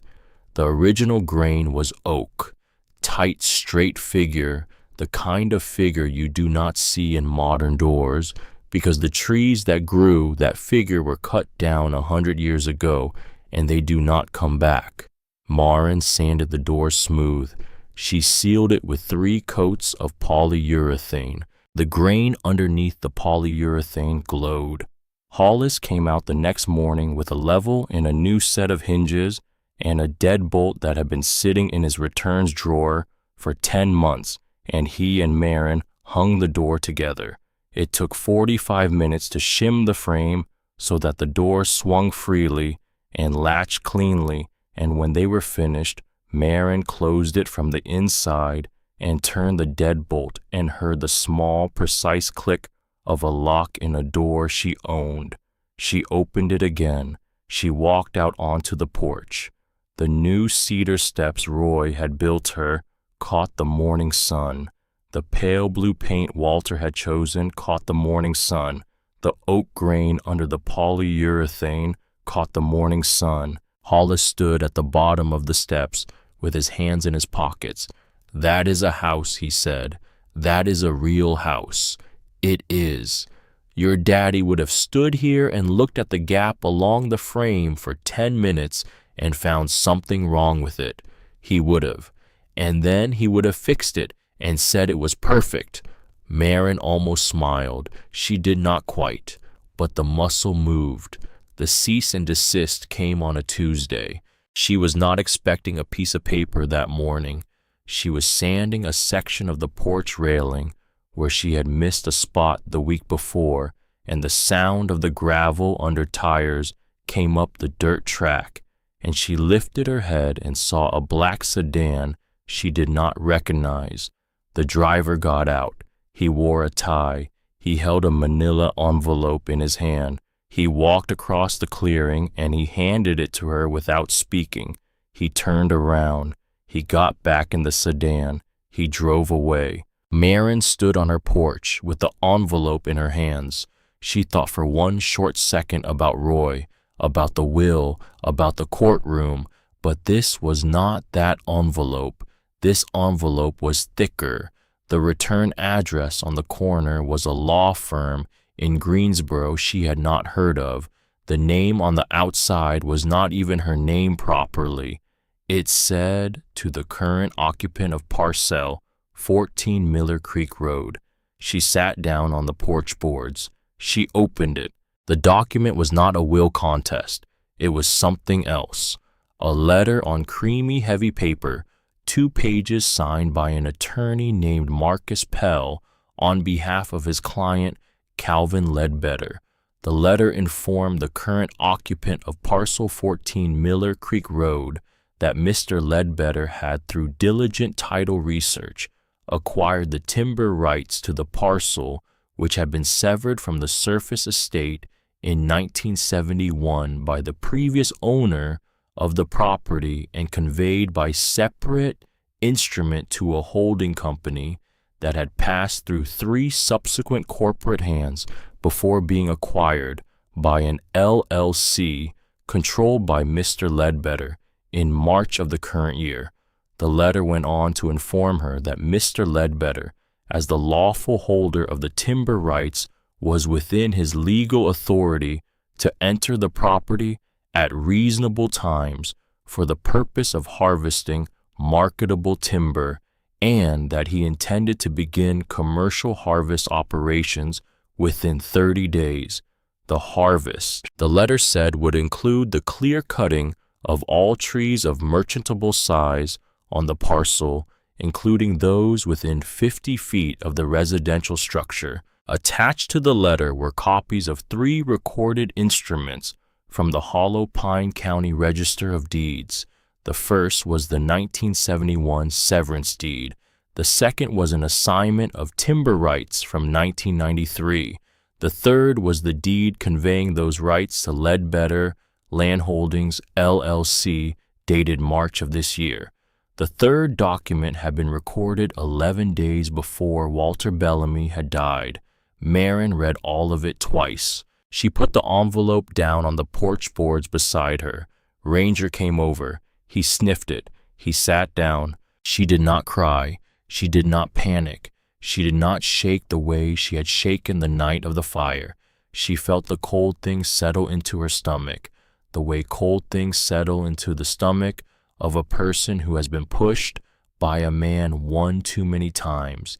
And she stood up, and she walked into the kitchen, and she put a pot of coffee on the stove, and she poured the coffee into a thermos, and she put the thermos in her backpack, and she put the envelope in her backpack, and she walked 4 miles into town in the heat of the morning, and she pushed open the door of Renfro Hardware at 9:15, and the brass bell rang, and Hollis looked up. "He's back," Marin said.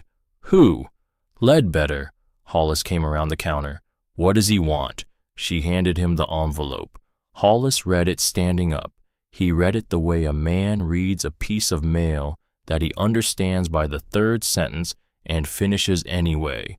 When he was done, he set the letter down on the glass counter, and he took off his reading glasses, and he was quiet for a long moment. "You need to go to the courthouse," Hollis said. "Today." You need to look at the chain of title yourself. Every instrument they cite, every signature, every assignment, every recording date. He has put something on paper that says one thing. The paper at the courthouse may say a different thing. He is hoping you will sell before you go look. I'm not selling. I know you're not. Can you drive me? Yes. He turned the open sign on the door to closed at 9:20 in the morning on a Tuesday. For the first time in the 8 years Marin would later learn he had been operating Renfro Hardware as the sole owner, and he locked the door behind them. The Hollow Pine County Register of Deeds was on the second floor of the courthouse in the same brick building where the will hearing had been held. The clerk was a woman in her 50s named Adelaide Cobb, who wore reading glasses on a chain around her neck and knew the chain of title for half the property in the county by heart. When Marin explained what she was looking for, Adelaide Cobb did not ask questions. She walked to a green metal cabinet behind the counter. She pulled 3 large bound volumes off the shelf, and she set them down on the wooden table by the window in the public records room, and she said, "Take your time, honey.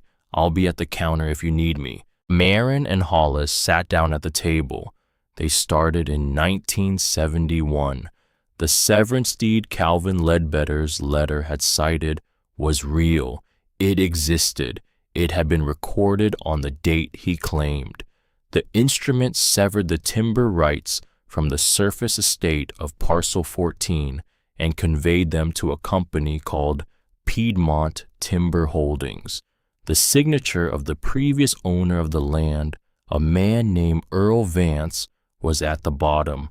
The notary seal was there. So far, Calvin Ledbetter was telling the truth. They turned to the 1993 assignment. It assigned the timber rights from Piedmont Timber Holdings to a successor company. The instrument was real. The recording date was real. They turned to the most recent instrument, the one dated this year, the one that conveyed the rights to Ledbetter Land Holdings, LLC, 11 days before Walter Bellamy died. They found that instrument too. It was real. It was recorded. Hollis Renfro looked at Marin over the top of his reading glasses. "He has the rights," Hollis said quietly. "On paper, he has them. There has to be something." Maybe. They sat with the books open. The brass clock on the wall ticked. Outside on the courthouse lawn, a man was riding a small green tractor around the boxwoods, and the sound of the tractor came up through the open window like the sound of a bee. Marin turned back to the volumes. She did not know what she was looking for. She did not know enough about deeds and titles and chains to know what to look for. But her father, she knew, had spent 7 years driving up to Hollow Pine on Saturdays and walking into a hardware store and a courthouse and a town clerk's office and a salvage yard. And her father had been a careful man, and her father had known about a brother who had a way of showing up when there was something to take, and her father had paid his tab in full and finished what he started, and her father, Marin, knew suddenly would have looked into the title. He would have looked. He would not have spent 7 years and $14,000 and 364 Saturdays building a house on a piece of land whose timber could be clear-cut around it. He would have looked. "Adelaide," Marin called, and the clerk came over. "I'm looking for any instruments related to this parcel that were filed by my father, Walter James Bellamy. Anything he recorded, anything at all, going back to 2019. Adelaide Cobb walked back to the cabinet. She came back with the index ledger. She ran her finger down the columns. Her finger stopped. "He filed one thing, honey." "What?" "A quitclaim and reassignment dated October 2022, recorded the same day." She slid the ledger toward Marin. There was a recording number. Adelaide went to the cabinet again. She came back with a thinner volume, the volume for 2022. She turned to the recorded instruments for that October. She turned the page. She turned another page. She found it, a single sheet of paper, the kind of paper a man buys at a hardware store for $2 a hundred. Block letters, all capitals, the same handwriting Marin had been reading in a notebook on a cot in the woods for 2.5 months. Quit claim and reassignment of timber rights parcel 14 Miller Creek Road, Hollow, Pine County, North Carolina, for valuable consideration in the amount of $600, the undersigned Piedmont Timber Holdings, by its authorized representative, hereby quitclaims and reassigns to Walter James Bellamy, owner of the surface estate, all timber and timber rights on the above described parcel, reuniting said rights with the surface estate, effective this date, October 14th, 2022. Two signatures, Walter James Bellamy and the authorized representative of Piedmont Timber Holdings, a man whose signature was illegible but whose printed name underneath read Tillman Groves, the notary stamp, the county clerk's recording mark. Walter Bellamy had bought the timber rights back. In year 3 of building the house, he had walked into the courthouse and recorded a quit claim, and the timber rights had been reunited with the surface estate, which was a way of saying that they had come home and they had been Walter Bellamy's the whole time and they were Marin's now. Calvin Ledbetter had paid an LLC to convey rights to him that the LLC had not lawfully held in 3 years. Adelaide Cobb leaned over Marin's shoulder. "Honey," Adelaide said softly, "what was filed in March of this year by Ledbetter Land Holdings, LLC, is a wild deed. Your daddy's reassignment came first. The rights were already off the books at Piedmont. Whoever sold them to Ledbetter sold him air. They sold him a piece of paper that did not have any rights attached to it anymore." "He didn't check," Marin said. "He did not check," Adelaide said, "or he checked sloppy." Hollis Renfro started laughing. It was a low, slow laugh, the laugh of a 62-year-old man who had not expected a Tuesday morning to bend this way, the laugh of a man who had loved a friend and was watching that friend reach out of the ground and catch a thing that had been falling. "Walter," Hollis said. He shook his head. "Walter." Marin had Adelaide make 3 certified copies of her father's October 2022 filing. She paid for the copies in cash from her wallet. She put them in the manila envelope from Calvin Ledbetter's lawyer. She closed the envelope. She and Hollis walked back out into the morning heat of Hollow Pine. They drove back to the hardware store. Hollis turned the sign back to open.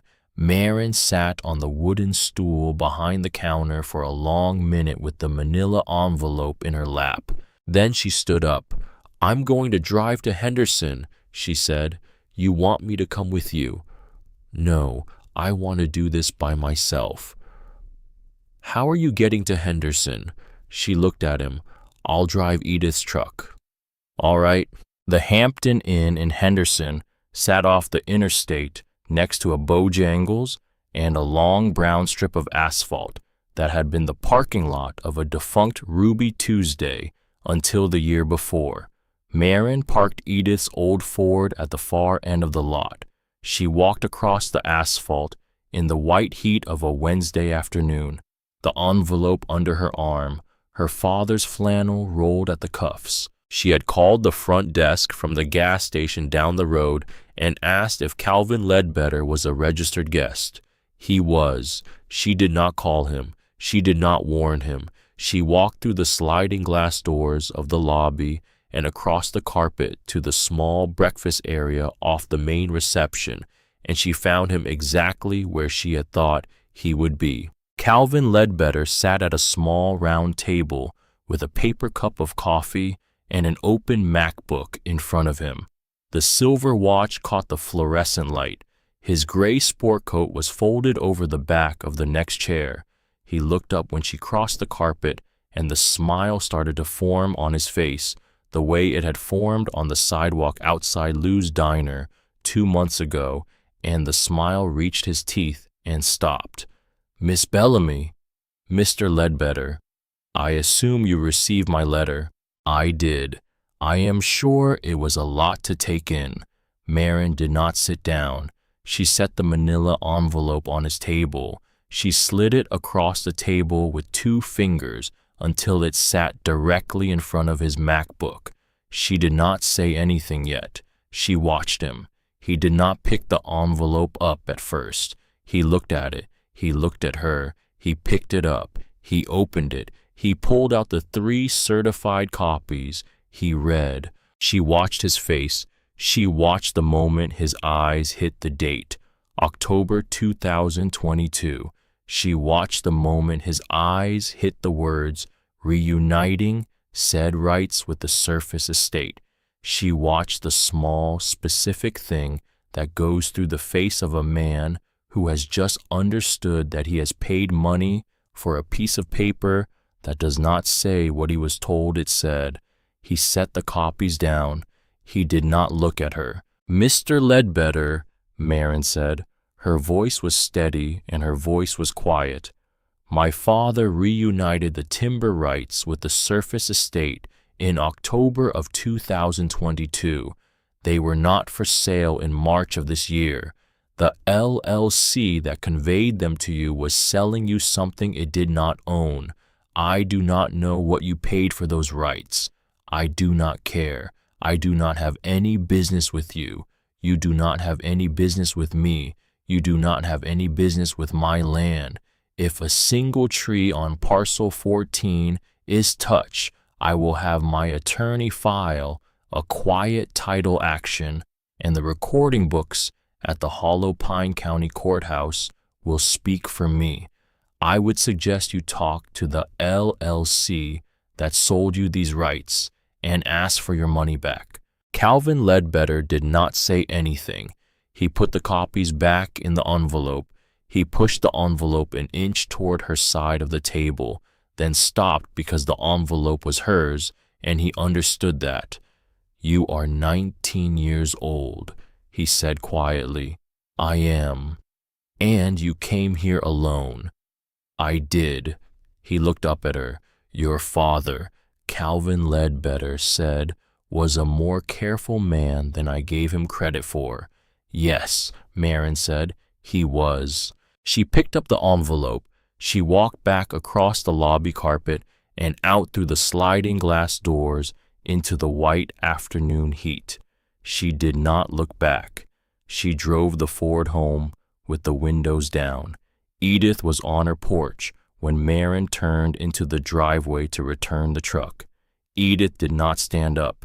Edith just lifted her coffee cup in a small salute, the way an old woman salutes a younger woman who has gone out and done a thing alone and come back from it whole. Marin parked the truck. She walked the 2 miles back to her own clearing. The cedar railing caught the late light. The pale blue paint held the late light. The new oak door held the late light. Ranger came running across the grass to meet her, and she put her hand on his head, and they walked up the cedar steps together, and she went inside, and she sat down at her kitchen table, and she wrote in her notebook, page 38, June 24th, went to Henderson. Calvin Ledbetter will not be back. Dad, you looked, you knew, you looked. She wrote the letter to Vivi a week later. She sat at the kitchen table on a Sunday morning with a sheet of plain white paper and a pen and Ranger asleep under her feet, and she wrote it once and she crumpled it, and she wrote it again, and she crumpled that one, and on the 3rd try she got the words out of herself in the order they wanted to come. Dear Vivi, my name is Marin. I am your daughter. I am 19 years old, and I am writing to you from a house my father built in secret for 7 years on 2 acres of land he bought for $340 at a county tax auction. I found your letters, both of them. I read them on a cot in a room my father built for me by the light of an oil lantern in the middle of the woods on a Saturday night in April. I know about the MSA. I know about your mother. I know why you left. I am not going to pretend I understand it all the way. I do not. I was 3 years old when you walked out, and I grew up believing you did not want me. That is a hard thing to carry. For 15 years, I carried it, but I read what you wrote to my father, and I believe you. I believe you left because you loved me, even though leaving was the wrong way to show love. Dad died in March. Heart attack. He was 52. He never told me about your letters. He never told me about you. He kept his promise to you all the way to the end, and he kept the letters in his notebook where he knew I would find them when I came to the house. I think that is the only way he knew how to keep both of his promises at once. The one to you not to tell me, and the one to himself not to let you be a secret forever. I finished the house, Vivi. The east window in my bedroom is real glass now. The blue tile in the bathroom is on the floor. The porch has cedar railing and 3 steps and 2 old wooden chairs facing south. The oak front door has a real lock. There is a dog named Ranger who sleeps at the foot of my bed. There is a woman 2 miles east of me named Edith who feeds me Sunday dinners. There is a man in town named Hollis who gave me a job and never once treated me like a charity case. There is an uncle named Roy who is trying. I do not know yet what to do with him, but he is trying. I am okay. I want you to know that. Whatever you were afraid of when you left, whatever you thought would happen to me, I am okay. I am better than okay. I am in a house my father built for me on land that is mine, doing work I am proud of. I am not ready to come see you yet, but I wanted you to know where I am, and I wanted you to know that Dad built me a home the way you hoped he would. If you want to write back, my address is on the envelope. Marin. She folded the letter. She put it in an envelope. She addressed the envelope to the Greenfield Care Center, Bristol, Virginia. Attention, Genevieve Hartley. Room 214. She put a stamp on it.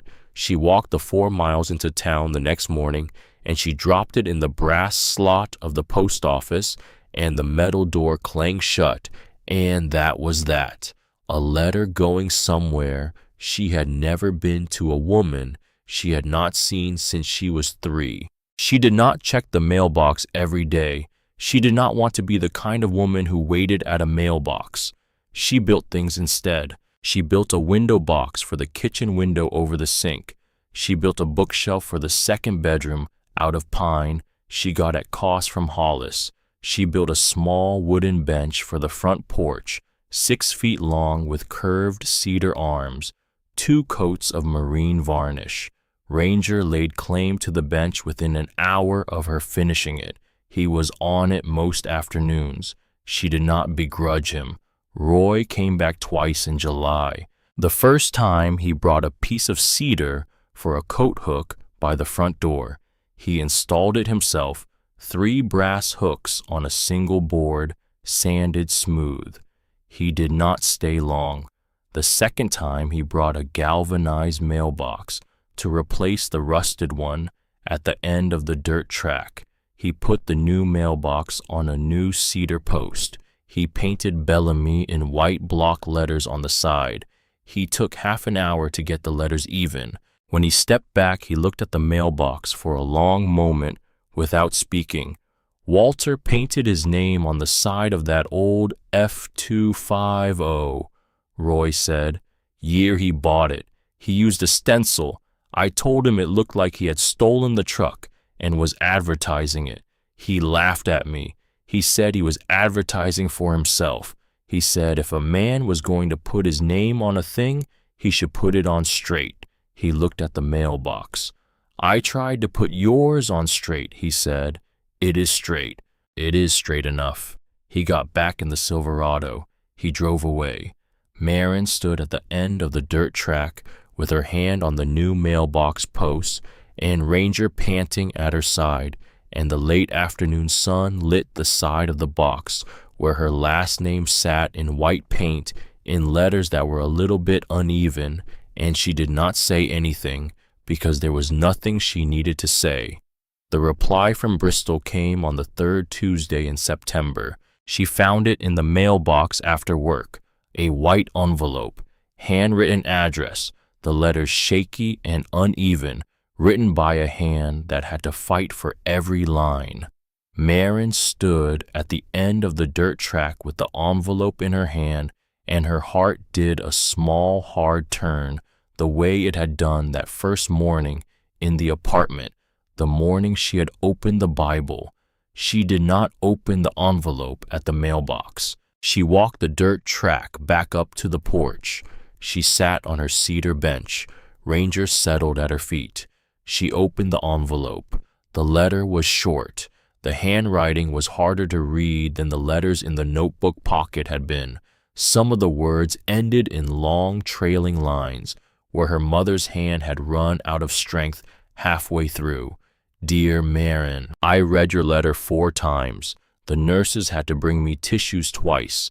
I had to ask Benita, who is my favorite nurse on the morning shift, to come read it to me out loud the second time because my eyes are not as good as they were, and I wanted to hear it in another voice. I am still here, room 214, still fighting.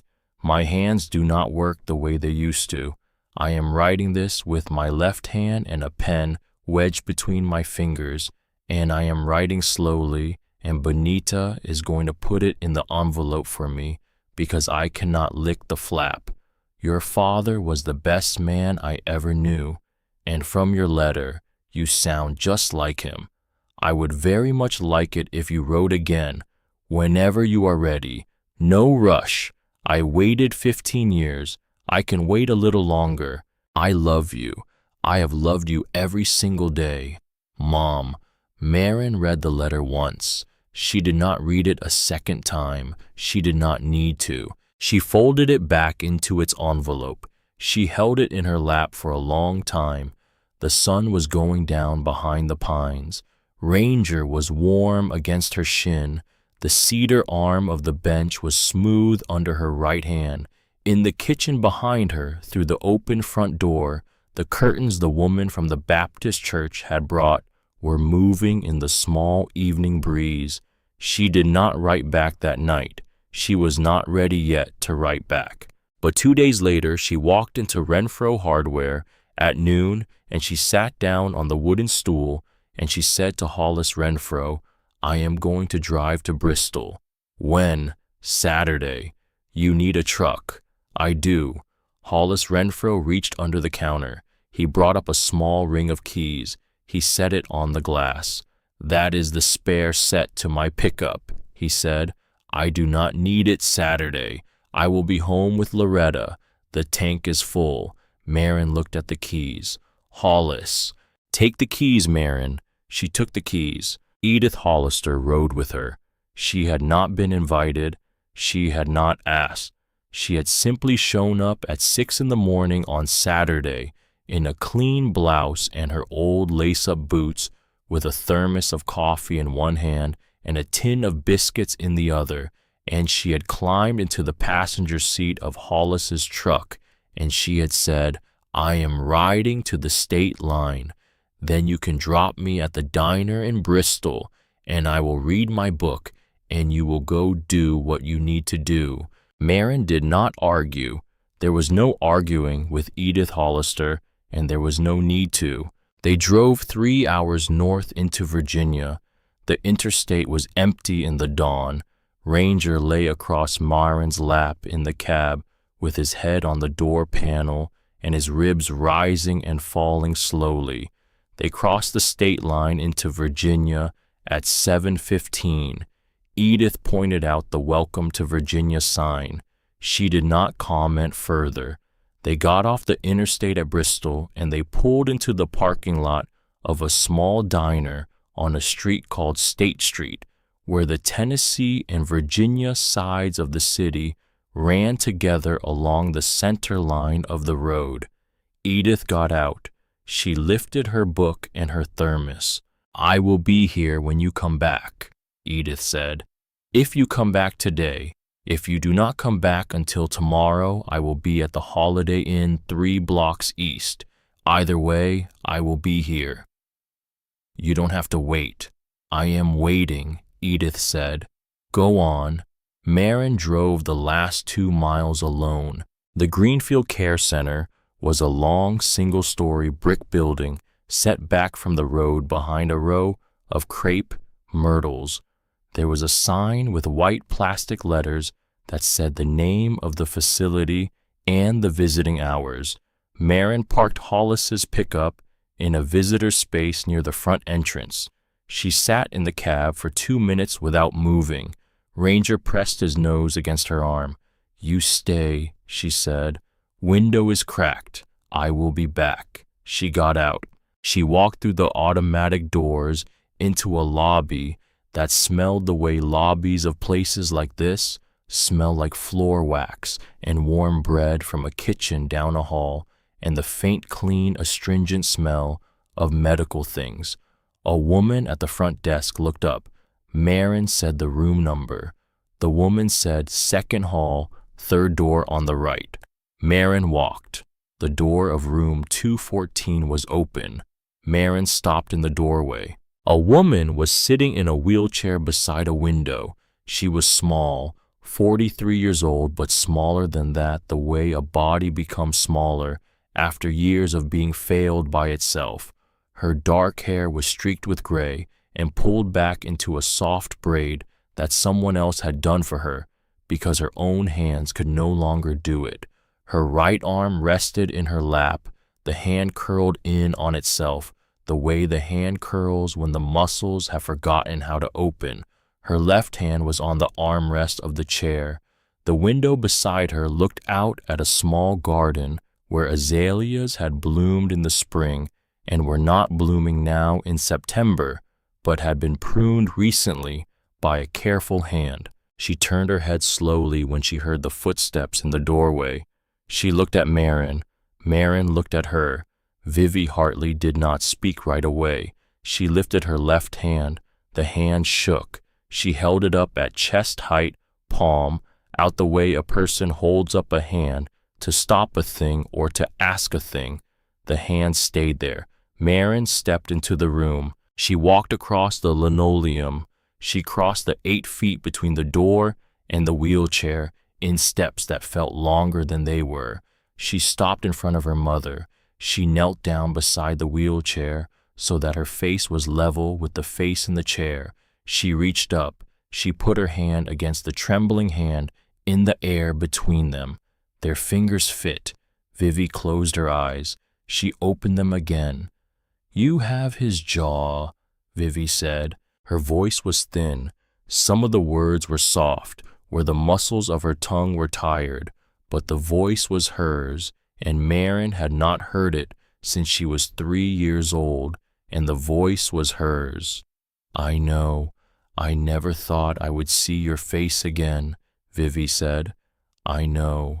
They sat that way for a long moment, Marin's knees on the linoleum and her hand against her mother's hand, and her mother's breath moving in and out of a body that was failing her, and the September light came through the window and lay on the floor between them like a small, still pool. Marin reached into her back pocket. She took out her phone. She opened the photo gallery to the picture she had taken 3 days ago of the front of the finished house in the early morning light, the pale blue paint catching the sun, and the new oak door standing closed, and the cedar railing along the porch, and the steps going up to it, and Ranger sitting at the bottom of the steps, looking back at the camera. She held the phone up for her mother to see. Vivi looked at it. She looked at it for a long time. Her left hand still trembled in Marin's right hand. Her mouth moved. "He built that," Vivi said. "He built it. For you. For me." Tears came down Vivi's face without sound. They came down the left cheek faster than the right, because the muscles on the right side of her face had been failing for 2 years now, and the tear ducts on that side did not work the way they used to. Marin reached up and she wiped her mother's left cheek with the side of her thumb. The skin was warm, the bone under it was small. "I am sorry," Vivi whispered. "I am so sorry, Marin. I am so sorry." "I know. I should have stayed." Marin did not answer right away. She thought about her father's notebook. She thought about the will. She thought about the cot in the room with the east window and the wool blanket that had smelled like Old Spice and pine. And she thought about Ranger at the foot of the cot. And she thought about Hollis behind his counter at 6:50 in the morning. And she thought about Edith reading a book in a diner 2 miles away. She thought about the woman in front of her, who had been 27 years old and had sat by a dying mother for 4 years and had been told she was going to be the next one, and had decided in a way that was wrong, in a way Marin did not yet completely forgive, that she would not put a child through what she had been through. "You should have stayed," Marin said quietly, "but I am here now." She lifted her mother's left hand. She held it against her own cheek for a moment. Then she pulled the second wooden chair in the room close to the wheelchair, and she sat down beside her mother, and she opened her phone, and she scrolled through the photos slowly, one at a time, and she showed her mother every room of the house her father had built her: the kitchen with the butcher block counter, the bathroom with the blue tile, the east window with the white curtains with the blue trim, the cedar porch railing, the new oak door, the mailbox with Bellamy painted on the side in slightly uneven white letters, the bench Ranger slept on, the pale blue bedroom. Vivi did not speak through any of it. She just looked. When the photos were done, Vivi turned her head against the headrest of the wheelchair, and she looked at Marin, and her eyes were the color of weak tea, and they were full of water, and she said one sentence: "He kept his promise. He did. Both of them. Both of them." Marin stayed 3 hours. She held her mother's hand most of the time. They did not say much. There was not that much to say. A nurse came in once with a small cup of pills and a glass of water with a straw, and she helped Vivi drink, and she nodded at Marin, the way nurses nod when they have seen a daughter sit beside a mother for the first time in a long time, and she went back out.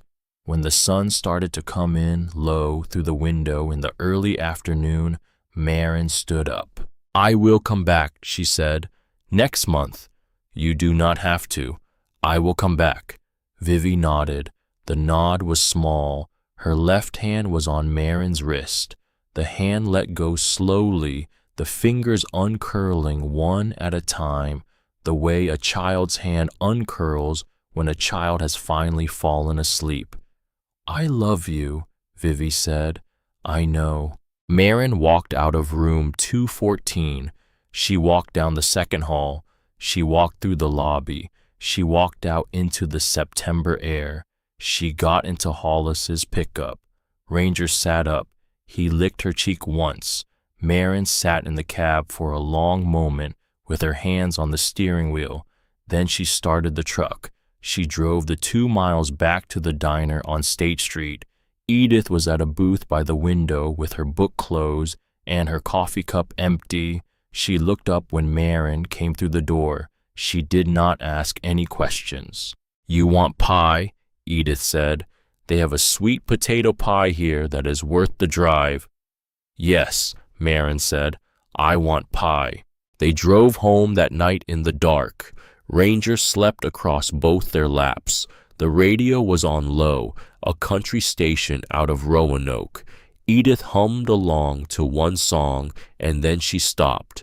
They did not talk. The interstate was quiet. Somewhere south of the state line, Edith reached over without looking and put her old wrinkled hand on Marin's shoulder for 1 second, and then she took it back, and she folded both hands in her lap, and she looked out the window at the dark Virginia woods sliding past, and that was the whole of what she had to say about the day. The next morning at dawn, Marin stood at the kitchen counter of her finished house. The coffee was on the stove.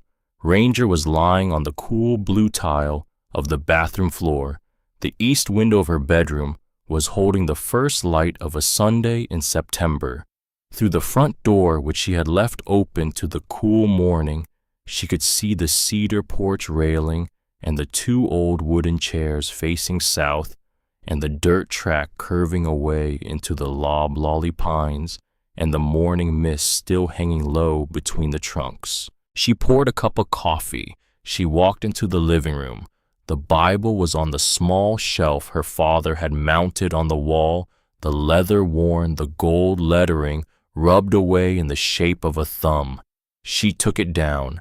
She carried it to the kitchen table. She opened the cover. She slipped 4 things inside it: a photocopy of her father's will, the original sitting now in a fireproof box she had bought at the salvage yard, the 2 letters from her mother taken out of the back of the notebook and moved here, a new photograph she had asked Edith to take with her phone the week before of the front of the finished house, with Marin standing on the new cedar steps and Ranger beside her, the pale blue wall behind them in the morning light.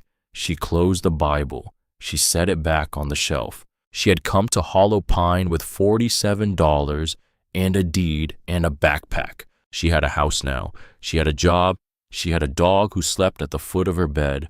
She had an old woman 2 miles east who had said, "All right," without asking a single follow-up question, and was still saying it. She had an uncle who was learning how to put his name on a thing straight. She had a hardware store owner who had handed her a set of keys to his pickup. She had a clerk in a courthouse who knew her name. She had a mother 3 hours away in a wheelchair in room 214 who had said her father had kept his promise and who was right. She had a father who had bought a piece of land for $340 at a county tax auction and had built her a house on it for 7 years and had paid every dime he owed before he left, and had left her a notebook with 22 flagged pages and 2 letters in a hidden pocket and a small, careful sentence written in block letters on the last page. He had written, "I saw her every day. I saw her." She walked back out onto the front porch. She sat on the cedar bench. The sun was coming up over the loblolly pines. The pale blue paint of the wall behind her caught the first full light, and it held the light the way a sky holds light just after a clean rain. Ranger came and sat beside her and leaned his shoulder against her thigh. The wood thrushes had not started singing yet. The morning was still. She drank her coffee. She had her morning light.